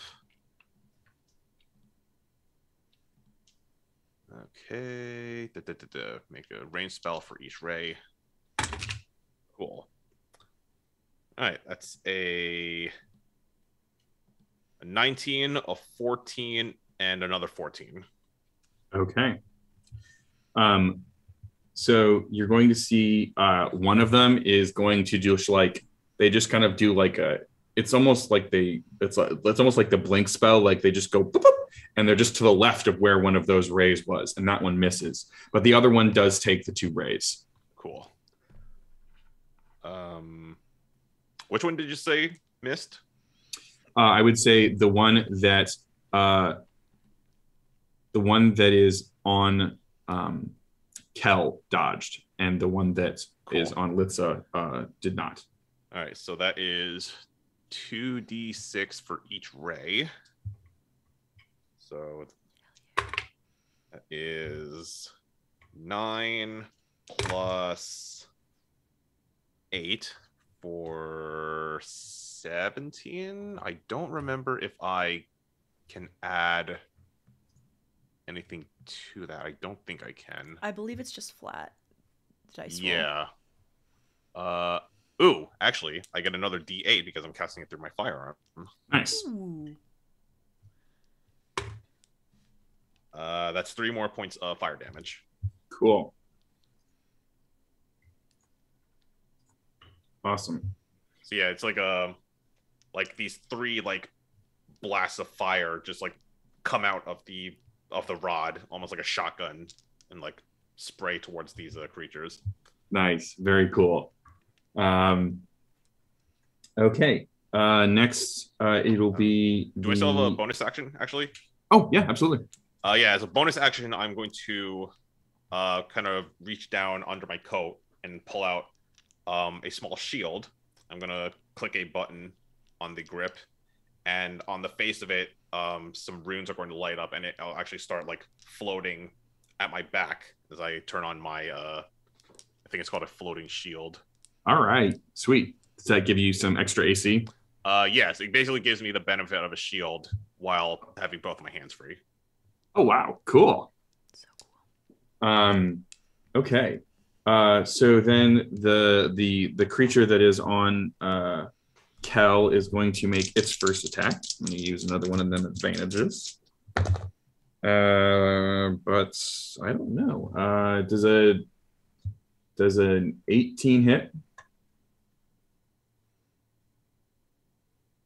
Yes. Okay. Then that is going to be 8 points of slashing damage, and then it's going to make.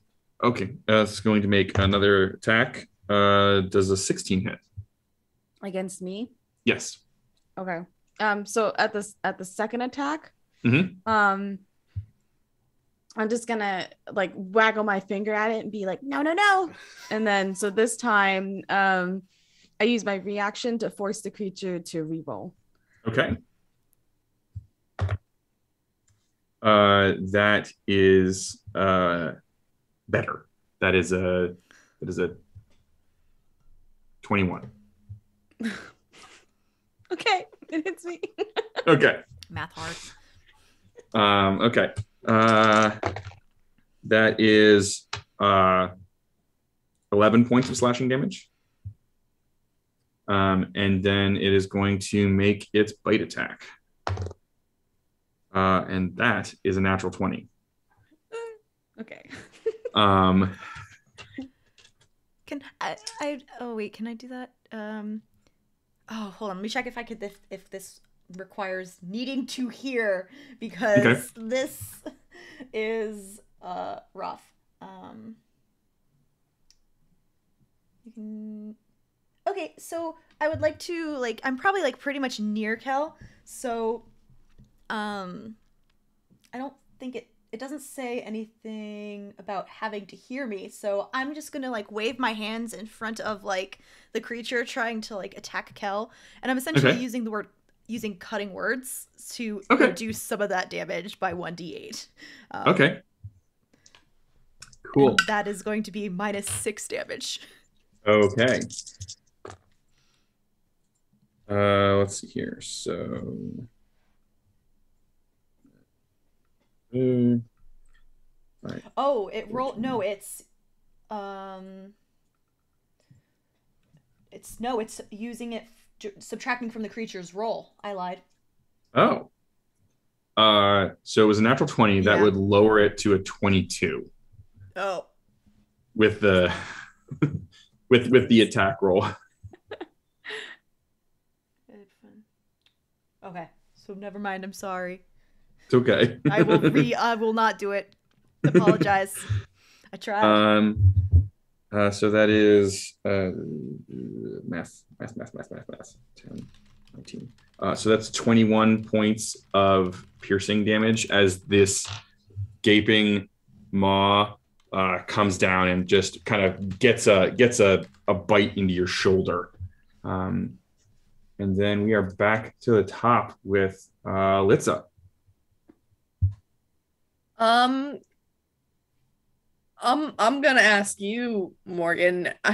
Would Litse have noticed Rathiir try to do a couple of different things, like talking, and not been able to? Well, maybe. Yes. Okay, I don't know, because there's a big Enderman behind me. Right. So yeah. So Litse is going to cancel the warding one and say, "Sorry, you can talk now." And instead is going to take out their staff and is going to say, "You look kind of like a monster." Yeah, and is going to try to hold monster on the one that is attacking her using 5 charges. Okay. Very cool. So that's what type of saving throw? Wisdom? It is a wisdom saving throw, although it does have no effect on undead because I don't know what these things are classified as. This is not an undead. Awesome. Okay. That is 6 to save. So the Enderman is held. You see it kind of just looming over you, and you just see it kind of like it's still kind of screaming at you as it's just hanging there. But yeah, it's held. Well, that is, I think, what Litse is doing this turn. Okay. And then it gets to save against that at the end of its turn, correct? At the end of its turn, yes. Okay, at the end of very good. each of its turns. Okay. Cool. Rathiir. Oh no. Am I able to position myself where I can get the 2 of those creatures in a line? Yes. Okay, I'm gonna scramble over the seats of the skiff, and I would like to do a little hiccup, and I'm just gonna burp out a 30-foot line of acid at the 2 of them. Wow. Okay. I think since one of them's hold, it will automatically fail. Correct. So that is 9, 10, 11, 12, 13 points of acid damage. All right. And then I believe, correct me if I'm wrong, I think out of Kell and Litse, Kell looks worse, maybe? Probably. Oh no. Feel better. And I'll point at you and I'm going to cast Healing Word at 3rd level. I'll DM you the quantity you get back. Cool. And the one that wasn't held, what does it need to do for the acid line? Dex DC 13. If it, I rolled, DC 13. I think it was 13 damage, so yeah, half would be okay. 6. Yeah, it fails. Hell yeah.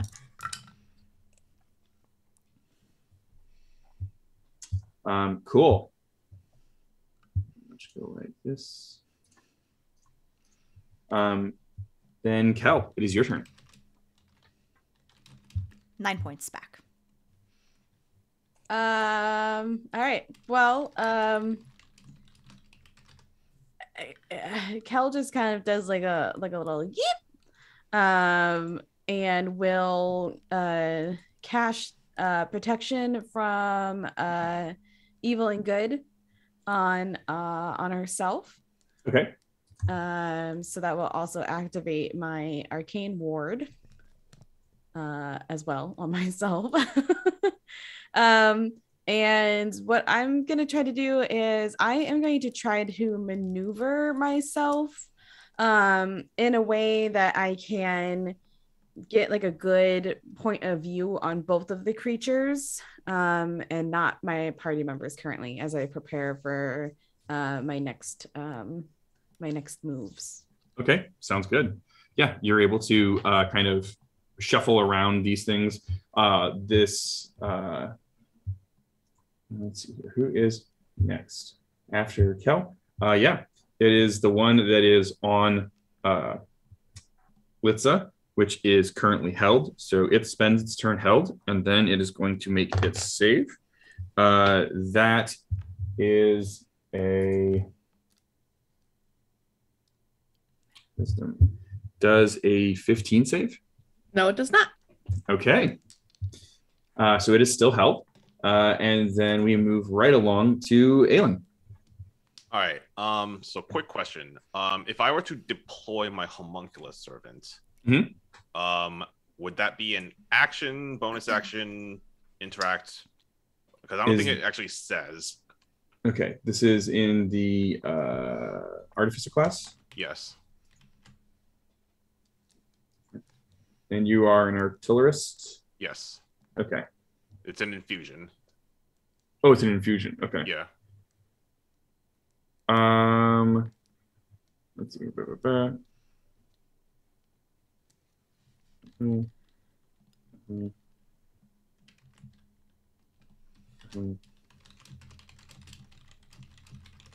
Yeah, I'm fine with doing an object interaction.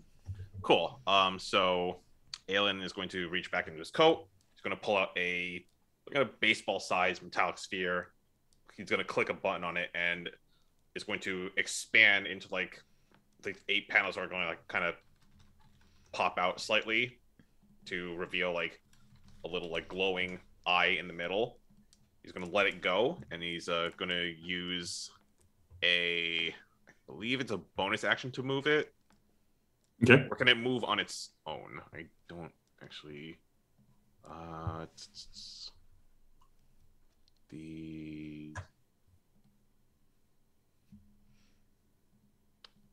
Okay, it can move and use this reaction on its own and shares my initiative. Sounds good. So I'm going to direct it to move over to where Kell is. And while it's heading over there, Alen's going to kind of work a lever on the grip of his arcane firearm to eject the spent vial, which the red crystals have like burned away. So now it's an empty vial. Sure. He's going to insert a smaller vial. This one is like basically just like a raw red crystal. And then he's going to take aim at the creature that is next to Litse, and he's going to use his arcane firearm to cast Firebolt. Nice. Okay. Go ahead and roll the hit. Is the creature considered paralyzed, or like would I get advantage on it? Yeah, you get advantage on it, and I believe it is considered paralyzed. So any hit is a crit. Cool.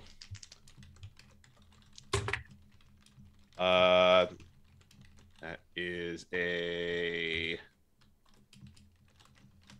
23. Yeah, that definitely hits. Firebolt. So Firebolt. To go back to find it. I believe at this level, it's 2d10. And then I get an additional d8 for my firearm. Now, how do you calculate crit damage? Do I just roll the dice twice, or just double the roll result? You can do either one, whichever you prefer. All right. Let's just do it rolling twice. Sounds good. All right. So for the first result, it is a 19 plus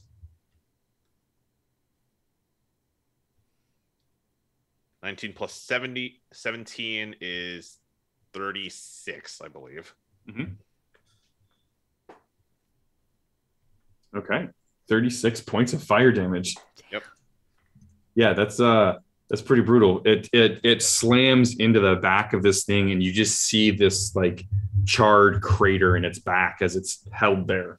And then your homunculus is doing something. Yeah. So we can't like use our reaction like on our turn, right? Like you have to wait until someone else's turn. Okay, so it's gonna move over towards Kell and like kind of like hover behind her. Okay, cool. Then it is there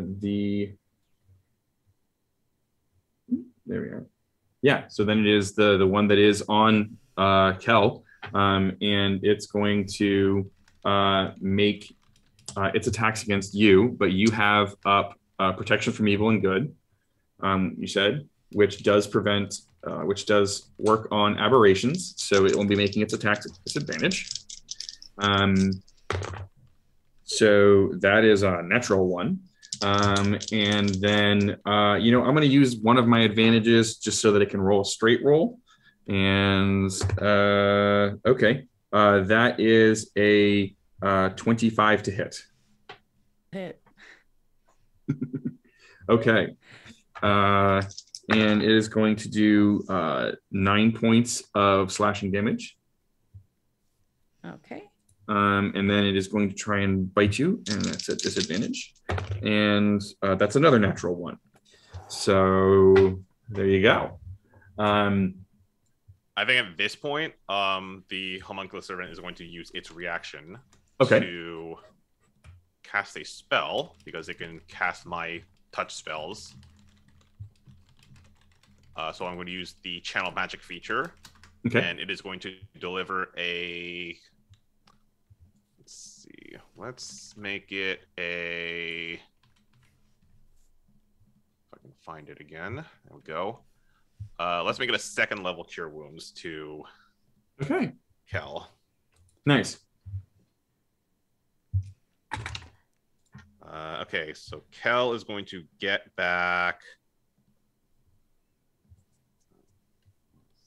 4. That is 15 points of healing. Nice. Okay. Back at the top, Litse, it's you. All right. Litse is going to remember their combat training now. And go, oh, right. And concentrate for a second and turn into a giant hyena. Nice. Okay. Big old pupper on the boat. Yep. And the one behind Litse is still paralyzed, I presume. Correct. So Litse is going to go in for the bite attack. Nice.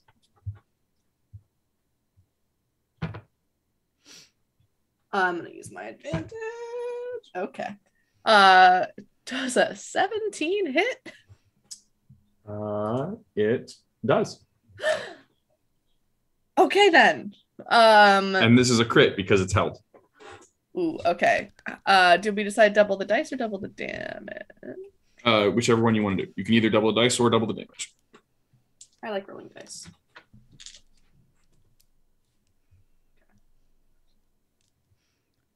We're still moving, right? Yep. Okay. Yeah, I had the skiffs continue to move. Cruise control. That is 20 points of piercing damage. Woof. Okay. Big old chomp. All right. Do you get a multi-attack with your giant hyena, or is it just the one? Not unless I dropped it to 0 hit points. Gotcha. You unfortunately did not. I do want to... I am now a large creature. I am no longer a medium creature. Good to know. Fun. Yeah. This thing is definitely looking... you're starting to see... the one that Litse has paralyzed, you're starting to see like it's kind of like vibrating weird, and you see like these chunks that are off of it. It's definitely looking pretty hurt. So Rathiir, it's your turn. So what size category are these creatures? I would say they... I don't know. I would say they classify as medium. They're very tall, and they've got like a long range, but they're medium. Okay. I want to like try and shimmy past Litse to the one that's kind of held and that they just chomped on, and kind of like look up at it in panic and kind of like push it off the skiff. Okay. Nice. Go ahead and make a strength check for me. Is this at advantage because it's frozen already, or do I I don't mind using your advantage. I just need to know. I would say it's not an advantage. It's frozen, so like it's not gonna. It's a very low DC, but Okay. You still need to have the strength to actually Sure. to push it off. I'm gonna use it in one of my advantages. Okay. Sounds good. I gotta buy. That is a 16. Okay, yeah. You kind of like look at it, and you're a very intelligent person. You understand leverage, and so you just kind of like I don't know if you've got like a staff or a stick or something along. I've got a mace. There you go. Yeah, you just like poke it like in its like shoulder kind of, and it just topples off and just hits the sand. And it just kind of like obviously it's not doing it itself, but it kind of just like ostriches into the sand, where it's like its head just poof into the sand.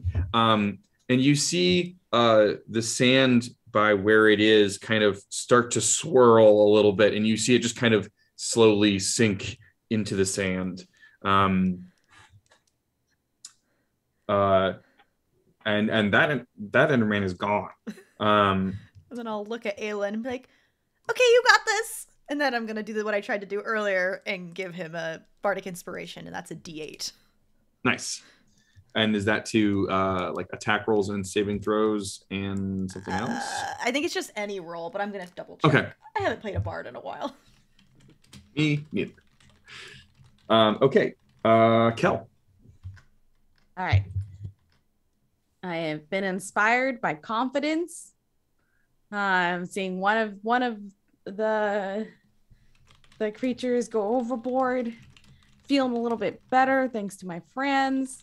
So I'm gonna square up, well, like a little bit of distance, but like square up against the remaining bad guy, and I'm gonna look at him like straight in the beady little eyes again, and just kind of be like, and cast a scorching ray. Nice. So that all 3 rays go towards the bad guy. Okay. Okay. Let's see.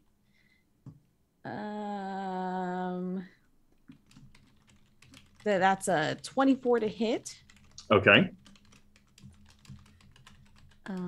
Oh gosh. Oh no. I hit the button that I was trying not to hit. Oops. Okay. So each ray does the damage, right? Correct. Okay. All right. So the first ray will do 9 damage. Okay. The next ray will do 7. And the last ray will do 12 damage. Nice. Yeah, it's definitely it's starting to look a little rough as well. Like it's got these pock marks in it and whatnot, but it's still hanging on. After Kell, so the first Enderman's off board. So Alen, it's your turn. All right. I think. Okay, that's there. So I have to actually pull the spell up again. So Alen is going to eject the spent crystal, and as he walks over to the creature that is by Kell, he's going to load another cartridge. This one is it's glowing like a light blue and has like a little cloud with a thunderbolt on the etched into it. And then I'm going to position myself so that I can just hit it and not Kell. And I'm going to use my Arcane Firearm to cast Thunder Wave. Nice. So it is going to need to make a Constitution saving throw.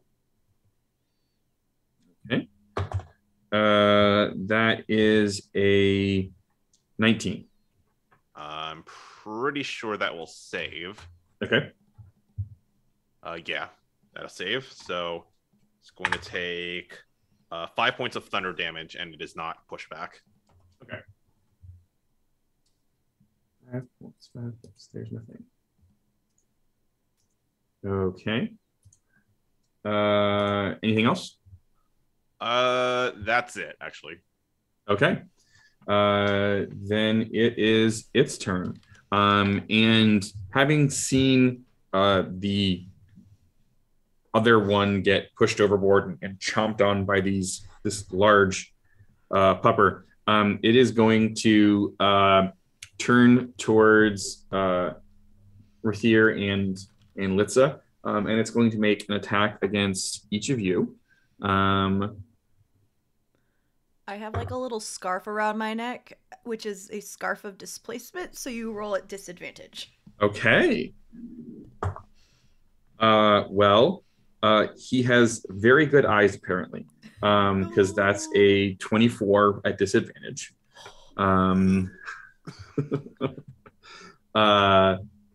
So you will take 14 points of slashing damage, and then against you, let's that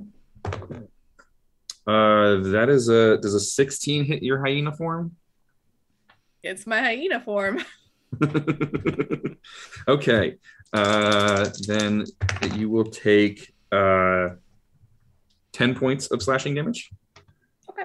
And it is then going to go in against, it's going to go in for the bite on you, Rathiir, as you pushed its compatriot overboard.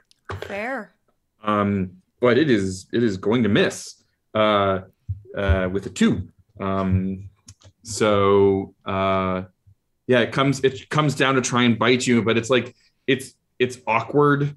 It's the way it's like kind of trying to get around Litse a little bit to get to you, and it just can't quite get at you. So then Litse, it is your turn.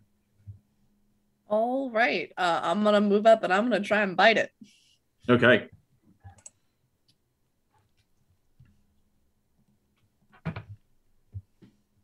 Darn it, so close. That is a 24 to hit. Yeah, that hits. Okay. That is 10 piercing damage. Okay. Yeah, he is looking rough. Rathiir, it is your turn. I don't like being within combat. And even though it looks kind of I kind of look at it and I begin casting a spell, and I believe this is one of the few charisma saving spell throws. Nice. So I cast, I hate my scroll mouse. Banishment. Oh, interesting. Okay. I believe that if it's from its native, if this is its native plane, it just goes somewhere else for a bit. Right. Correct. A harmless demi-plane. So that is a 12 to save. That fails. Okay. And this thing just kind of disappears.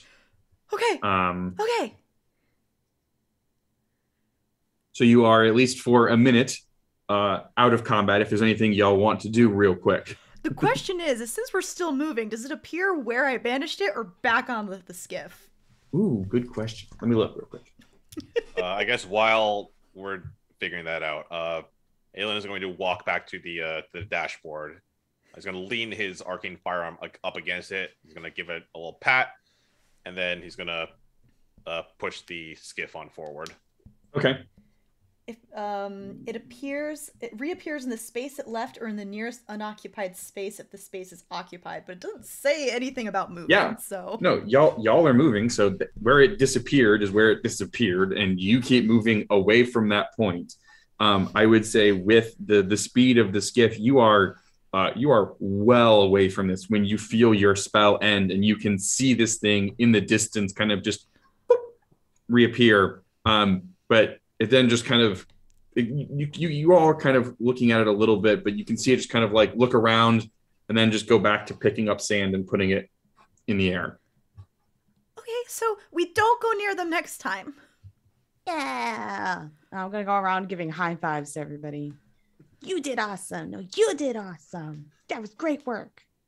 Well done. And Litse just transforms from like 6 foot at the shoulder, big spotted hyena who's like angry and growling, to like sitting on hind haunches, like panting like a golden retriever would, just sitting in the back of the skiff. Gonna go ahead and hold this form for a while. Oh, I love. Nice. As you continue on, eventually the eclipse, the eye eclipse, kind of ends, and the light of day comes back. If everybody could give me a perception check, please. Sure. I'm also gonna take my healing potion too, if that's okay. Okay, sounds good. Which I think is 2d4 plus 2. Yes. The nat 20 on perception. Nice. 18. Oh, modified 1. Okay. Oh wait, no, sorry, it's the 2. I have Jack of all trades. 16. Okay. I did use an advantage. Once again, Rathiir, you are furiously taking notes, particularly after that little battle. You are in just totally engaged in taking notes and writing down the things that you've seen. So you're not really looking around. The rest of you, though, are like, we just got attacked. We got to keep our eyes open. And so you are looking around. Alen, particularly you, as you are the one who is driving, you notice it almost looks like there are paths that you start to see. And you see they're all kind of like, you see that you're on a path. And you see that there's another one kind of off in the distance, and you see they're converging ahead of you. And you can see you can see that there's like a ring of dunes ahead of you. You can see like another path off. You see basically one off to your left and one off to your right that seem to be converging into this ring of dunes.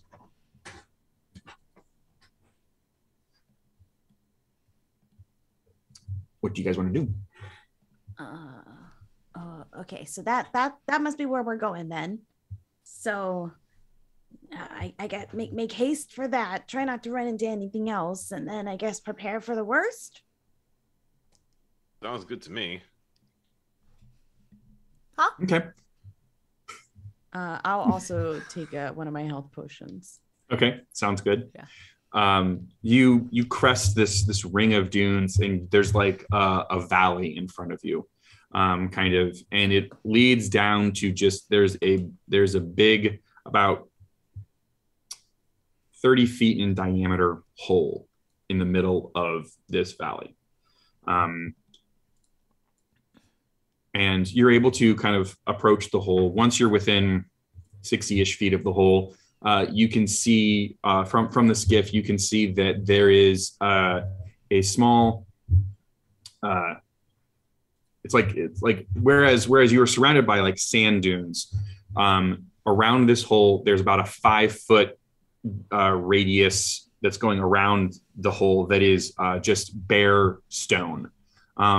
That it's like a standard kind of gray limestone. And you can see that cut into the inside of this stone hole are stairs heading down.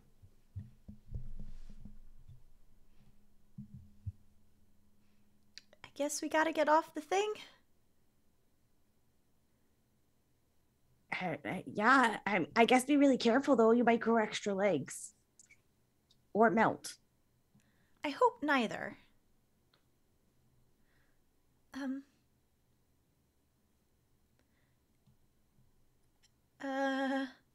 Okay. Tentatively step off the skiff. Okay. It's sand. Nothing untoward happens to you. Okay, good. Okay. Well, wait. Do we need to leave something for the skiff?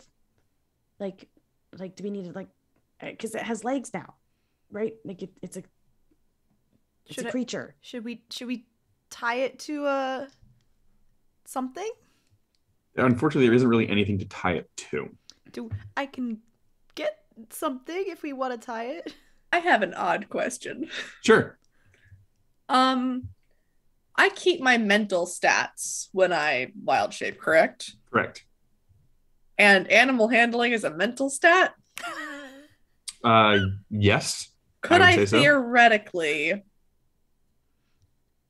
I'm gonna try doing it, and then you Okay. just tell me if it works. Yeah. But Litse is gonna jump down and kind of try to get like eye to eye with the skiff, Okay.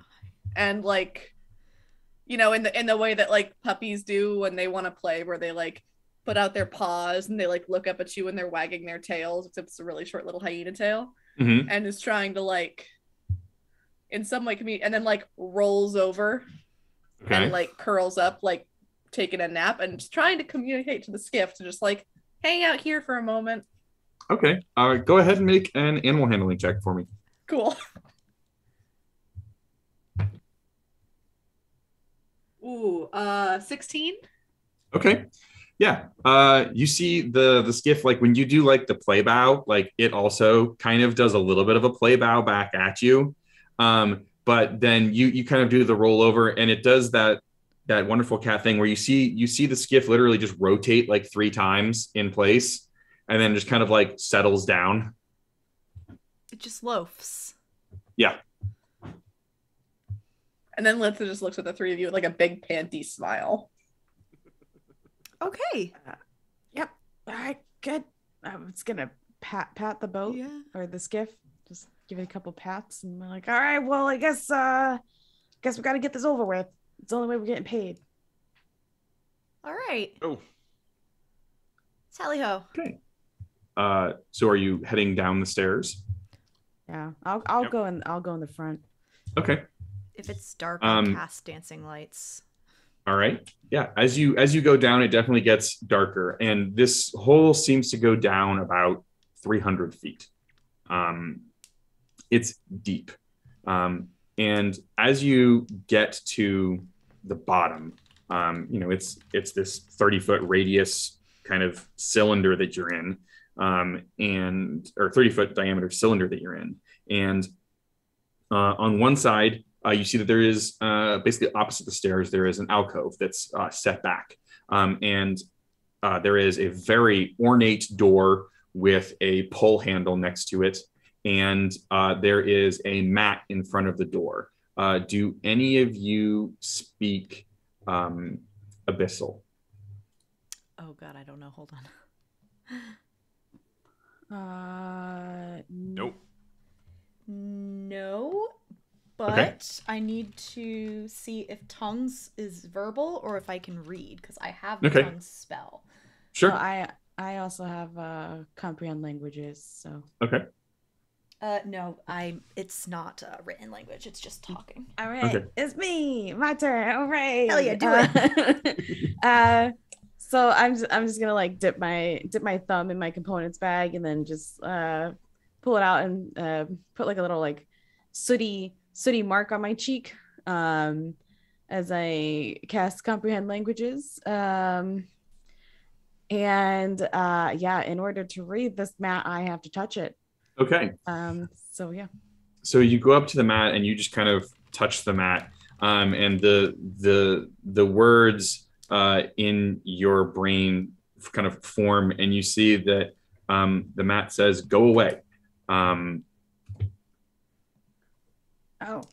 and and then you also see that there's some writing by the pull handle. Oh yeah. I'll go Okay. over and. And you kind of touch the writing near the pull handle, and it just says please use pull handle.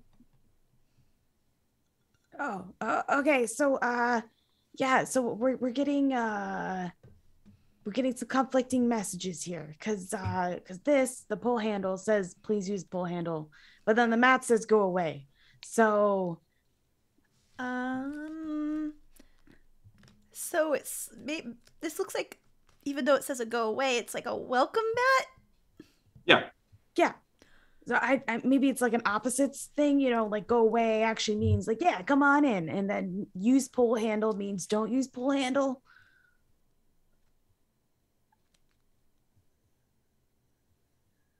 Sorry, I blanked out for a second. The only thing I could think about was doing Ding Dong Ditch. But I don't think that's a good idea. No, I think at this point, we should just say, hey, announce ourselves, and we'll take it from there. I mean, we're capable. Look at us. We made it this far, right? We're all alive. Yeah. All right. Litse will sit up on their haunches and kind of mime pulling with 2 paws. Okay. Wait, can I? Wait, this is a good question that I forgot to ask. Can I reach the handle? Yes. Halfling? Okay. Yes. It's basically goes to the floor kind of thing. Bless. Yeah. So I will to use the handle. Okay. Go ahead and make a dexterity saving throw for me. Oh no. It's a 17. Okay. Yeah, you're kind of standing on the mat and you pull the pull handle and you hear the click and you just take that step backwards and the mat just kind of falls in and you just see this big spike pit trap beneath it. Are you okay? Yeah, no, I'm great. Sorry, I think we were right the first time, right? Where it was opposite. It meant like opposite. Okay. And there's there's about a 5-foot gap on one side that you're able to kind of skirt around this pit to get to the door if you want to. Okay, I guess not like should I knock on the door? I obviously it's not a doorbell, so I guess we can knock. Anyone says we should knock, not knock, say I or who? I say we knock. Sounds good. Okay. All right, I give the door the daintiest of knocks. Okay. As your hand goes to you're going to knock knock, it's like you get one knock and then you go to do the second knock and the door opens before you can do the second knock. And standing in front of you is a minotaur in just very very nice clothes, the very at top echelon of butler uniforms, and he just says there, yes, what can I do for you? Is the Minotaur speaking common or a different language? He's speaking common. Hello there, good sir. We were just Alen, can you take point on this? Yeah, Alen will kind of sidle around the spike pit, and he'll doff his hat and say, "Well, yeah, we're just passing through the area. Is the master of the house home?" Yes, the master is in. Would you like to see him? I think, yeah. Why not?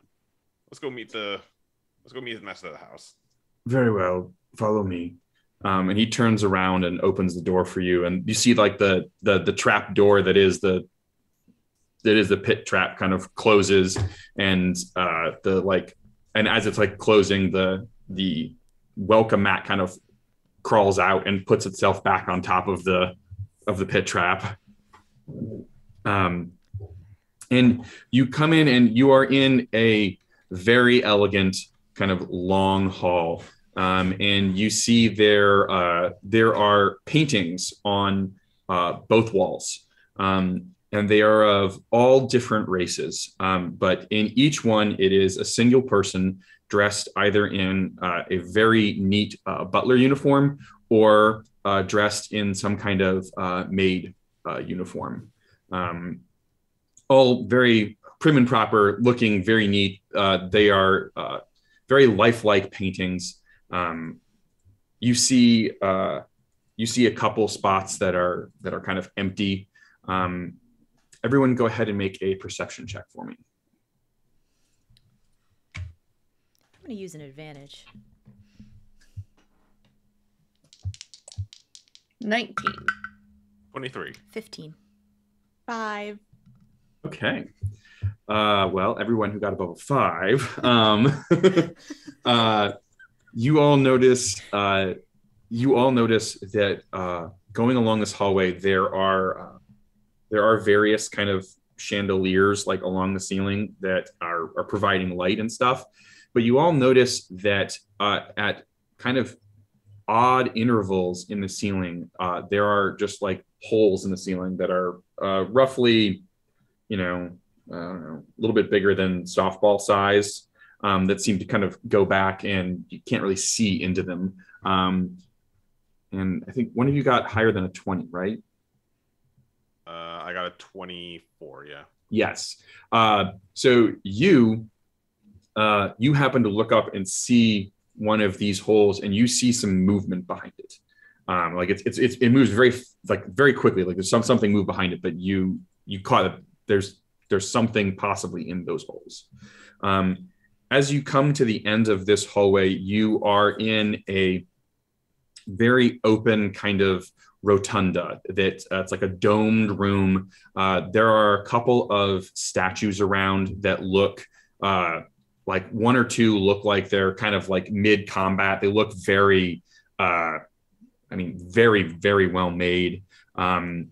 There's one that's like a warrior with like trying to strike with a sword, and there's another, you see a wizard and you can just see the staff, and it looks like he was probably casting some really cool spell or something like that. And the Minotaur comes to the middle of the room. If you would wait here, I will go inform the master that you have arrived. And he kind of walks off, and there's there's the hall that you came in, and then there's 3 other halls off of this room, kind of it's like a cross. And he walks off to the left, and you can see that all of the halls are at least like 20 feet wide, and about 20 feet tall. A lot of them have like a curved vaulted nature to them. Some of them seem to have almost a curved vaulted nature on the bottom. Like there's less walking space.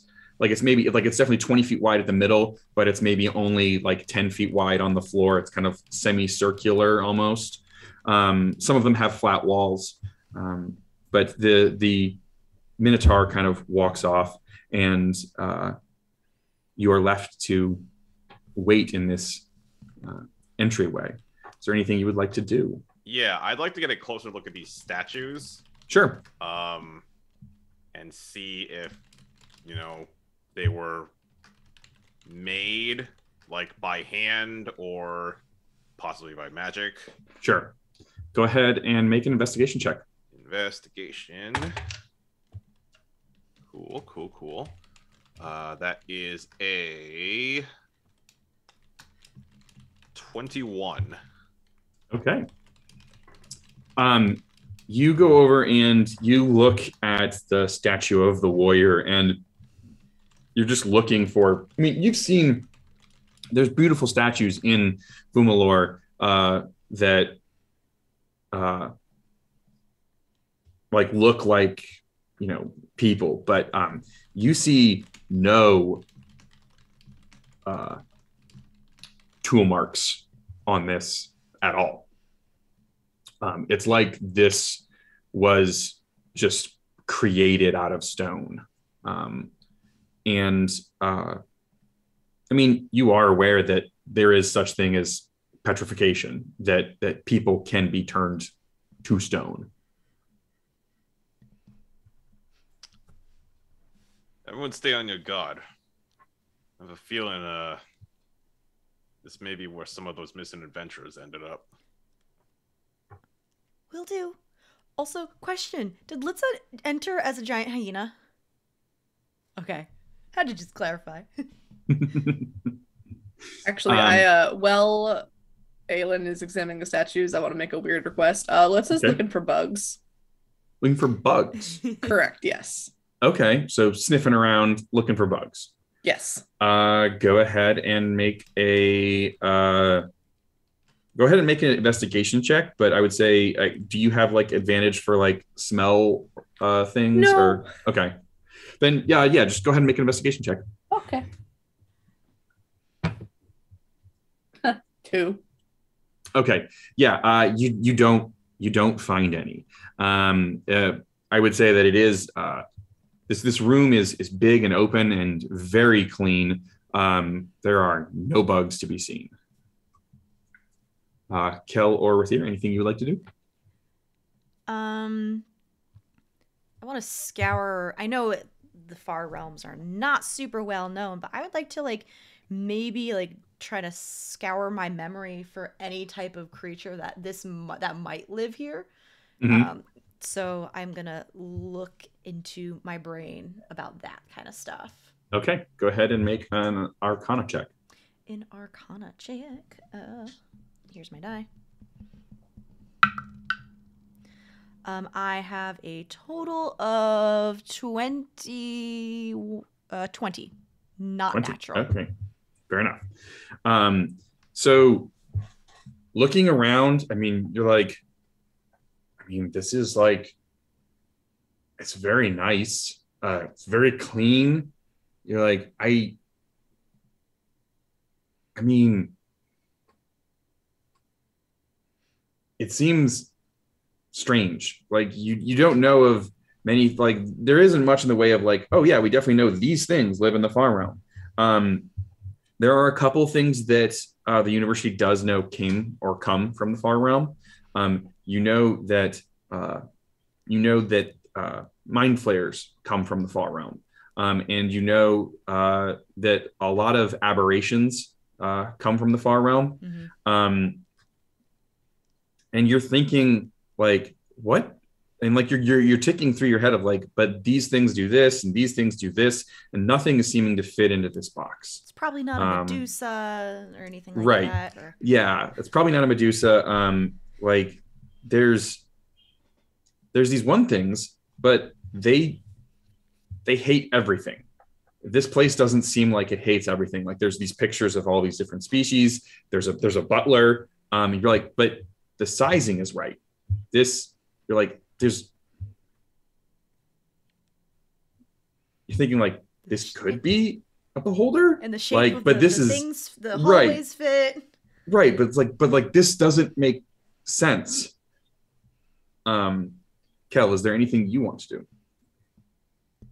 I think the only thing is, I mean, I'm just so overwhelmed by like the grandeur of everything. So I feel like I would just be paying attention because my comprehend languages would be up for like an hour. So if there's anything that I can hear or pick up, or if I see writing like on a picture frame or something, I might go over and sure try to touch it.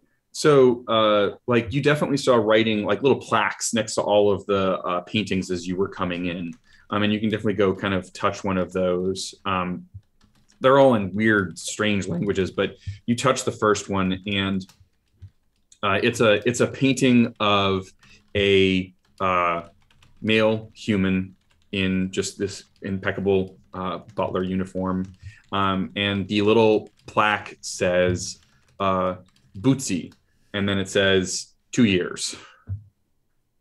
And then you go and you touch another plaque, and this one is of a female Yuan Ti, and you see that the plaque says Slippy, 4 years. And you kind of start to go to some of these, and they've all got very sort of cutesy names, and they all have a number of years attached to it. Yeah, okay. It seems like all of these individuals are named like you would name a pet. That's odd.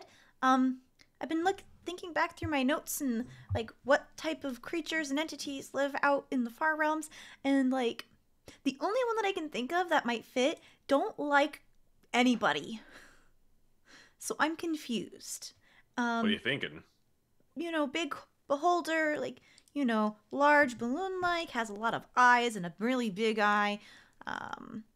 They're terrifying. Yeah. And it is about this time that you hear the kind of clopping of the Minotaur's hooven feet coming back down the hallway. And you see he's coming back down. He's not coming down the same hallway he left. He's coming down a different hallway. And he comes into the room and says, announcing his most impressive Rakolai the Collector. And descending from a hole in the roof, you see a large bulbous form with 10 eye stalks coming off of the top of it. He is about 4.5 to 5 feet wide, with brown pitted skin and this bright, luminous yellow eye with a wave pattern in the middle. You all notice that, like, as he's coming down and looking at you, you see that wave in like this wave pattern in his eye, and you see like a little yacht like go along at once. He has his stalks are like kind of segmented and insectile. They kind of hang low around his face, and he has thick pointed teeth. And this beholder descends in front of you. How do you do? I have a question, Morgan. Yes. So does that lovely anti-magic field that beholders tend to have, does that affect the wild shape that I'm currently holding?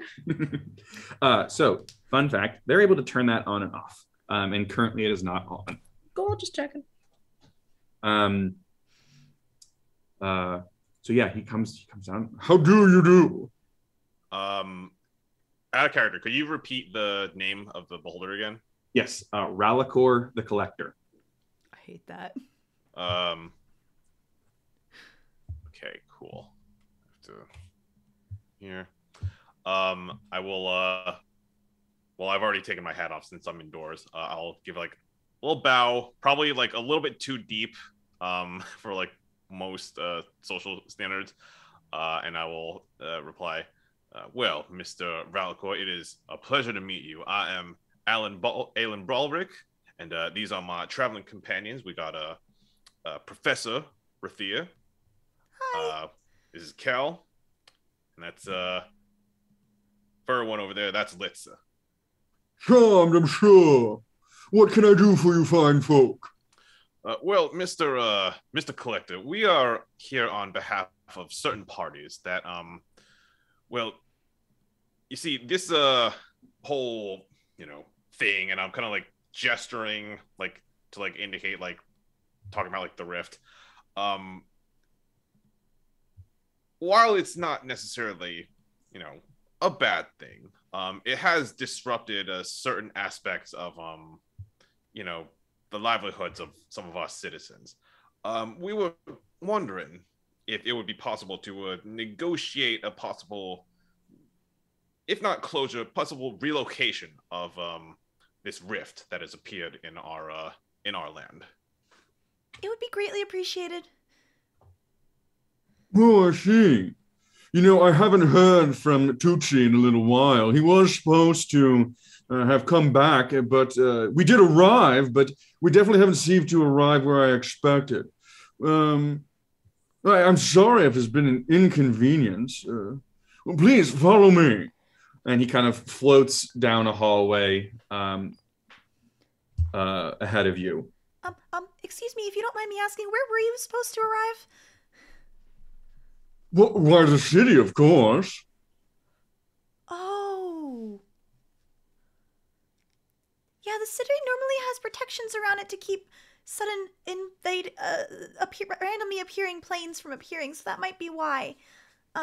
a large disturbance would cause a lot of damage and hurt to a lot of the people there, so that would make sense why you didn't arrive directly in the city. Oh, well, I'm sorry. Well, let me follow me, and hopefully we can rectify this. After you, please lead the way. And he leads you down this hallway, and you eventually enter a massive open room that has these kind of glass-walled enclosures, and you see fantastical and strange things in these enclosures. You see one of those really tall camely things, but you also see like a drider, and you see you see like a what are they called, the weird sand shark things, Bulettes. Yes, you see a bulette, and I mean there's just this menagerie. You also you're kind of walking down this corridor, and this menagerie is kind of surrounding the walls and going well up the walls, but you see like hanging from the ceiling at various heights, you see various platforms, you see suits of armor, you see objects. I mean, like this is just a trophy hall filled with stuff.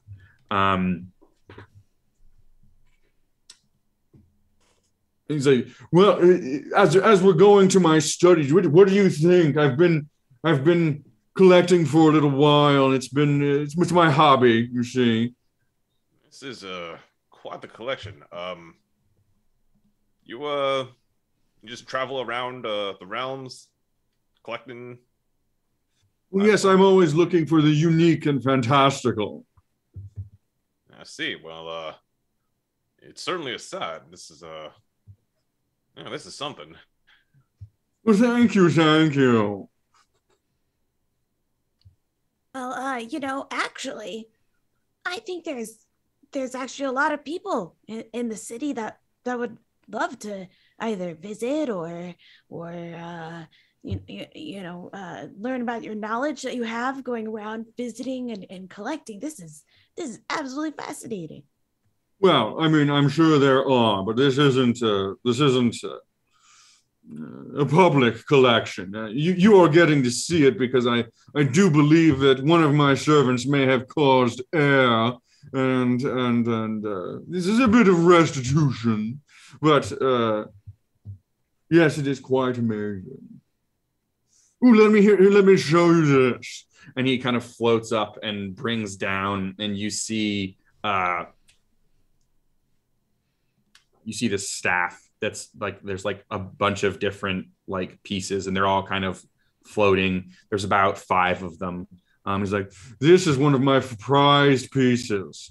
I'm only missing 2 pieces still. Hopefully I'll be able to find them. I feel like one of them might be here, but I'm not sure. It's quite impressive. It was made by a god, you know. Looking at this staff, would I like have any idea of what it is? Yeah, same. Mare has an idea from the far reaches back in the brain, but I can't remember what it's called. Go ahead and make a religion check. Ooh, religion? Yeah, anybody who wants to can. And I'm over here being like, gods, there aren't any gods on Etios. 21. 19 on the die plus... Oh, no. 19 on the die plus my intelligence would be 23. Okay. There's tales, whether they are fantastical or truthful, of many different, mighty objects. There is tale of a thing called that many people just refer to as like the staff of many parts, that supposedly was used to seal away a great evil. But Etios being what it is, there's not a lot of information you have on it. It's almost like a fairy tale, but like you've heard of, like it kind of rings a bell. Mr. Collector, sir, I don't mean to presume, but that wouldn't happen to be a staff of many parts, would it? It is one and the same, yes. There aren't any gods on Etios, so I don't know if you would find any other parts here if it was made by a god. Well, I mean, that would be a shame, but I'm sure there's something your lovely little plane has to offer. Well, if you get that thing, then you'll leave. Oh, I mean, perhaps. We'll see. I might have a nice summer house here. We'll see.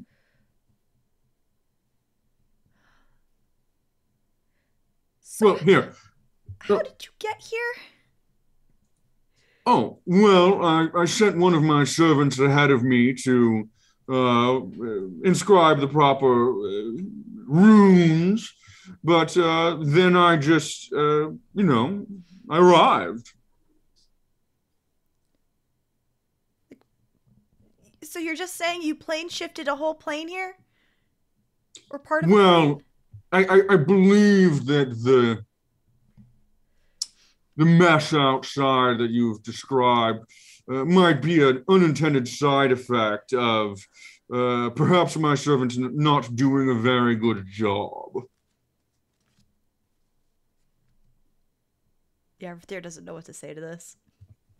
So, if you were to, say, relocate your abode, would this, the surrounding area of this place, would it kind of return to the way it was before, or would that have to be kind of fixed via magical means? Oh, I haven't the faintest idea. We'll have to find out. But where you are located right now is kind of in a trade route that is being created in the process to the canyons to the northwest. So if it wouldn't be too much trouble, maybe moving several leagues to the far west of the continent. Oh, we'll see what we can do, dear. We'll see what we can do. Follow me, please. Right, And he leads you out of this kind of huge menagerie. And you eventually come to a room that has these large kind of, like ferrofluids, how they kind of like move, or they can move. It's like you see these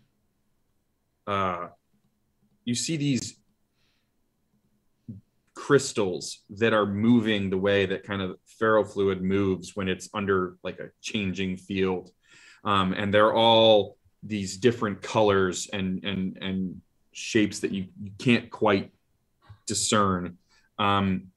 And you see there's a huge one in the middle, and you can just see that there's a large one kind of like across the ground, and then there's two other ones that create this kind of isosceles triangle on this one wall of this rough-hewn cavern, and through it you just see like the void of space.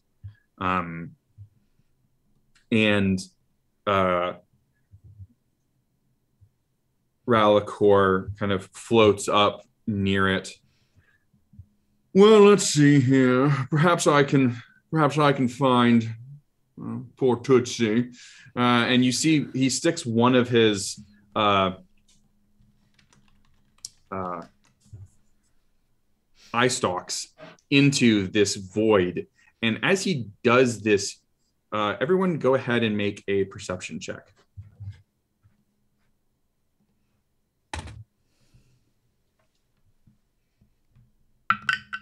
Yeah, I don't see anything. I got a 5. I'm using an Got advantage. a 9. Okay. I got a 28. A 13. Okay. Litse, you look at the, like, before the eye goes into this void, you see the eye and you realize that was the eye that was eclipsing the sun earlier. And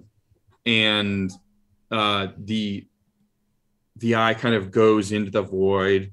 It's like, oh, look, there you are. Huh. Good job.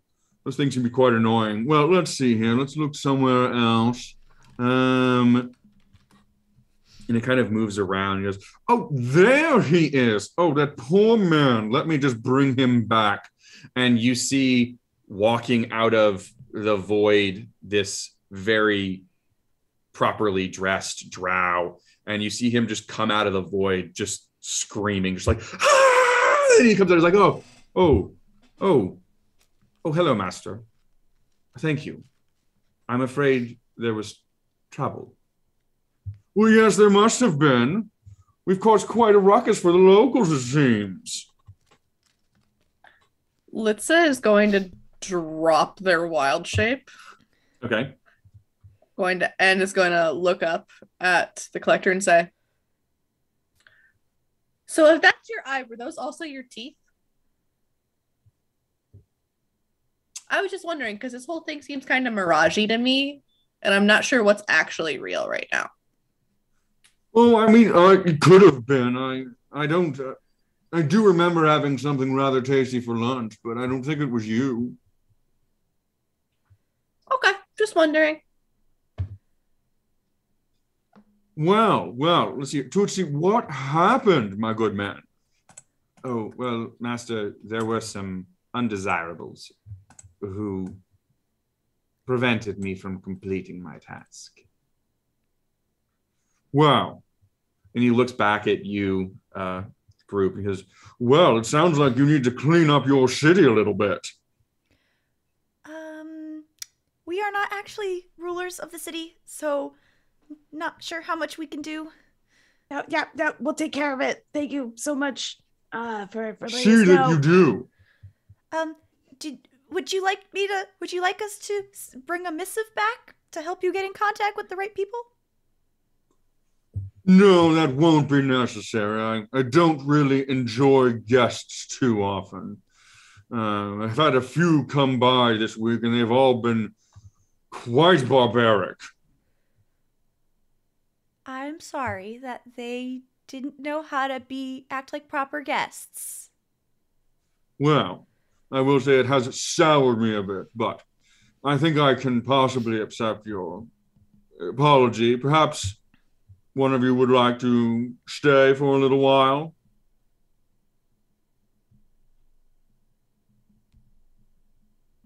You know what? I might take you up on that offer. Wonderful. I just look at Alen. Alen, what condition are you going to come back in? Have you thought about this? Sure. I mean, I've seen the statues in the waiting room, and the implications aren't great, but also there's a lot of potential here. A lot of knowledge that stood to be gained. Yes, I will say this. Part of the contract is that you get to ask one question every aeon. I feel like asking how long an aeon is would count towards that. Although, quite astute. I haven't signed that contract yet. True. How long's an aeon?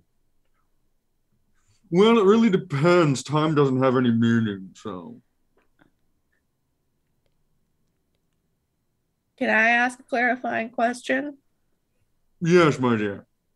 What if you don't know the answer to the question? Well, that's silly. I know the answers to any question. Would you like some dogs and a horse? No, I've got some, thank you. Okay. I do need to get back to the city, unfortunately. Oh. So. All right. Well, I will have to decline. Well, that's fine. I'm just glad that one of you accepted. It is always so tedious when I have to have Tootsie clean up the hall after one of my little tantrums.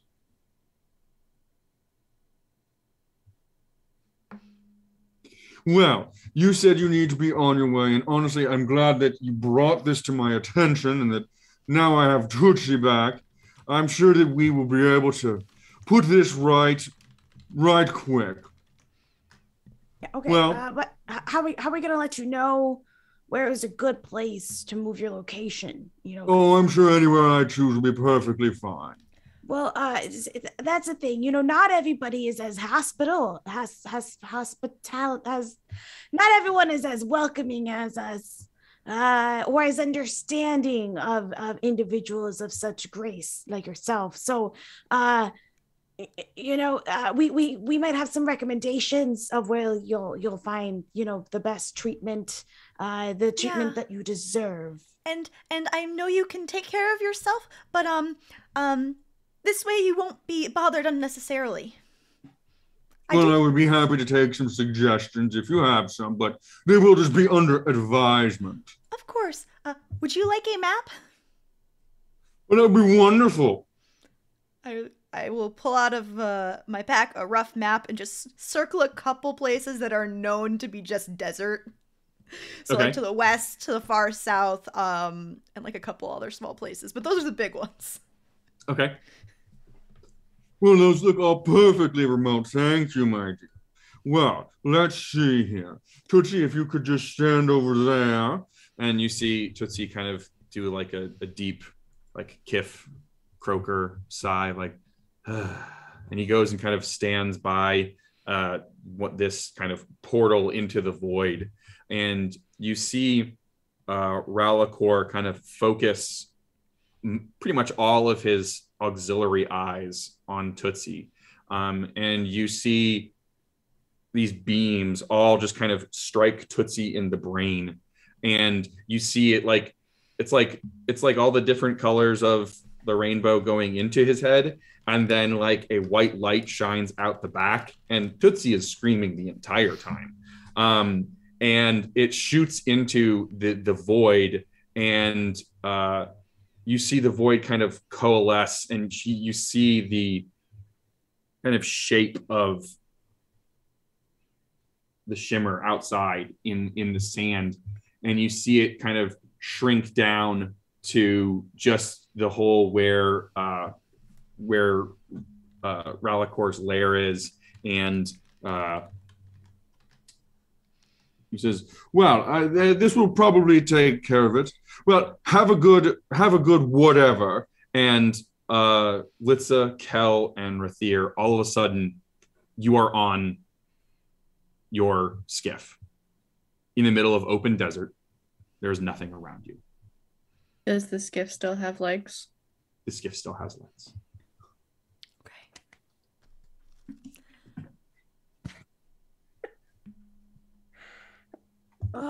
Okay. So, was that like a mission accomplished, or? I think in the broadest sense, yes. Okay. Probably, maybe. You all are able to get the skiff running, I mean, literally, because it runs now. And you make your way back to Vumoluhr.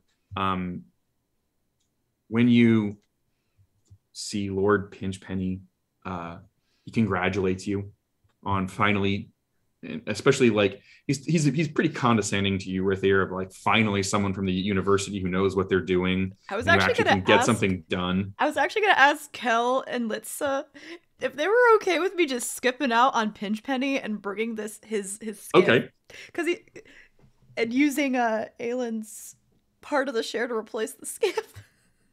Yeah, I mean, he's definitely angry about that, but he's like, okay, well, Alen didn't come back, so fine. The skiff is yours. Yeah, but Kell and Kell, are you okay with me just yeeting off with this fucking skiff and not even seeing Pinchpenny? I want to study it at the university. Litse wanted to keep it as a pet. Yeah, I think we both would catch a ride back with you. So like, we'll go see Pinchpenny. You don't have to come inside. Okay. Yeah. Okay. Like, I will make an arrangement with y'all we just want to study it for a little bit, but if you want to keep it, you can keep it. We're just going to study it a bit, so I'm fine with that. You're able to come back to the city. You are all very much congratulated and rewarded for having dealt with this planar incursion. And over the next few weeks, the city goes back to its kind of normal state. Alen, you spend the next time doesn't matter, kind of learning about Rakolai and what he wants. He eventually does ask you to sign a basically an indenture that you will be one of his butlers. And you realize, and you find out that like all of those pictures along the wall are his previous butlers. Do you sign the indenture? Well, I think what Alen will do is, as the details of the contract are being laid out, Alen is going to try and kind of renegotiate it. So it's not so much he is a butler, but he's a personal, like, tinkerer to like make things for him. Sure. Rakolai is tickled by this idea and just loves the idea that he's got his own personal person to make unique little things for him.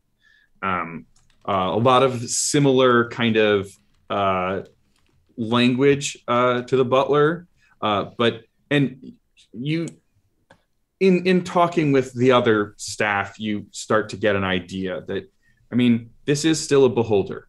It's paranoid. It can be wrathful. You don't want to talk back. You want to make sure you give this thing whatever it asks for. But this one, at least, seems to occasionally let nuggets of truth drop. You find out that basically the entire staff is either like high-level wizards or shamans. I mean, like, they are all powerful people that are basically just trying to, it's that kind of wizard search of, I want to know all things, and they found someone who can maybe answer that, but boy howdy, that's a high price to pay. A few weeks go by in Vumoluhr, and eventually in that same forgotten cistern deep below the city, a doorway appears. And Tootsie steps out, puts down the go-away mat, and closes the door.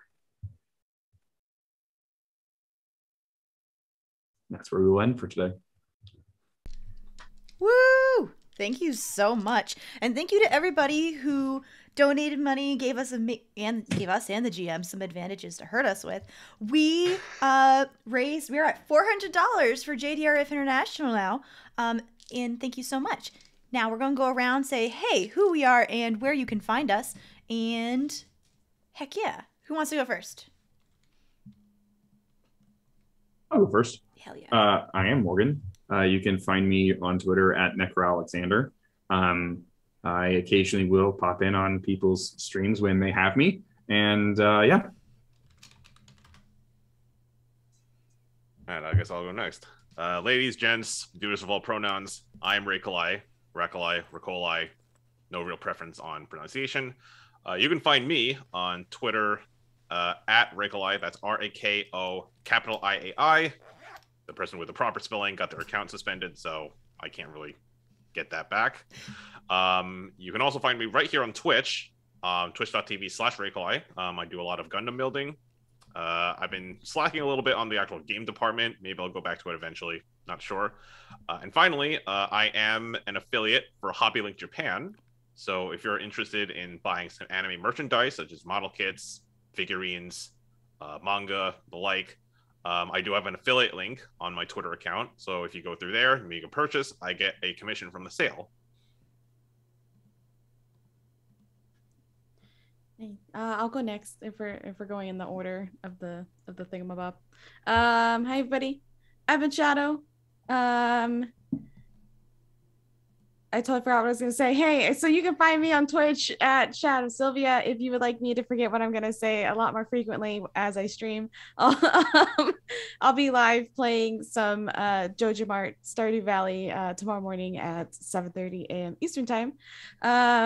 And otherwise, you can just find me on the Twitter at ShadowBookCat, where I mostly just post pictures of my cat, but sometimes, announcements of where I'm going to be featured in other TTRPG streams. I have quite a few really, really big things coming up over the next several months that I can't quite talk about yet, but that's what all my announcements will be. And this has been awesome. All right. Yes, I'm up next. Hey, everyone. I am Harper, otherwise known as Harpersona across the internet, or if you're looking for me on Twitter, Harpersona Games, because someone got to Harpersona before I could and got it banned. It wasn't me. I did not do it. You can, like I said, find me across the internet on Twitch, Twitter, and TikTok as Harpersona or Harpersona Games. You can also see me streaming 2 times a week on the Critical Misses Twitch channel. On Mondays in a Dungeons & Dragons 5th edition game sponsored by 1985 games, not 1984. That is something very different. Kingsguard, where I play a Yuan-Ti warlock with a lot to prove.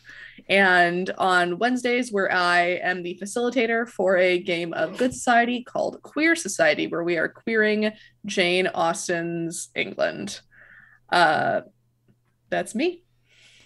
And last but not least, hi, I'm Mary. You can find me on Twitter at Archmage of Dice. I am the host and one of the organizers of all of the Birthday Bash charity streams that are going on this month. The next game we have coming up is this coming Wednesday, March 9th at 7 p.m. Eastern Time, where at Phoenix 24 Femme, Angela is going to be running a game of Slayers with an amazing cast. I think that's it in terms of everything. So hopefully we'll see you all Wednesday and have a lovely start of your week. Bye.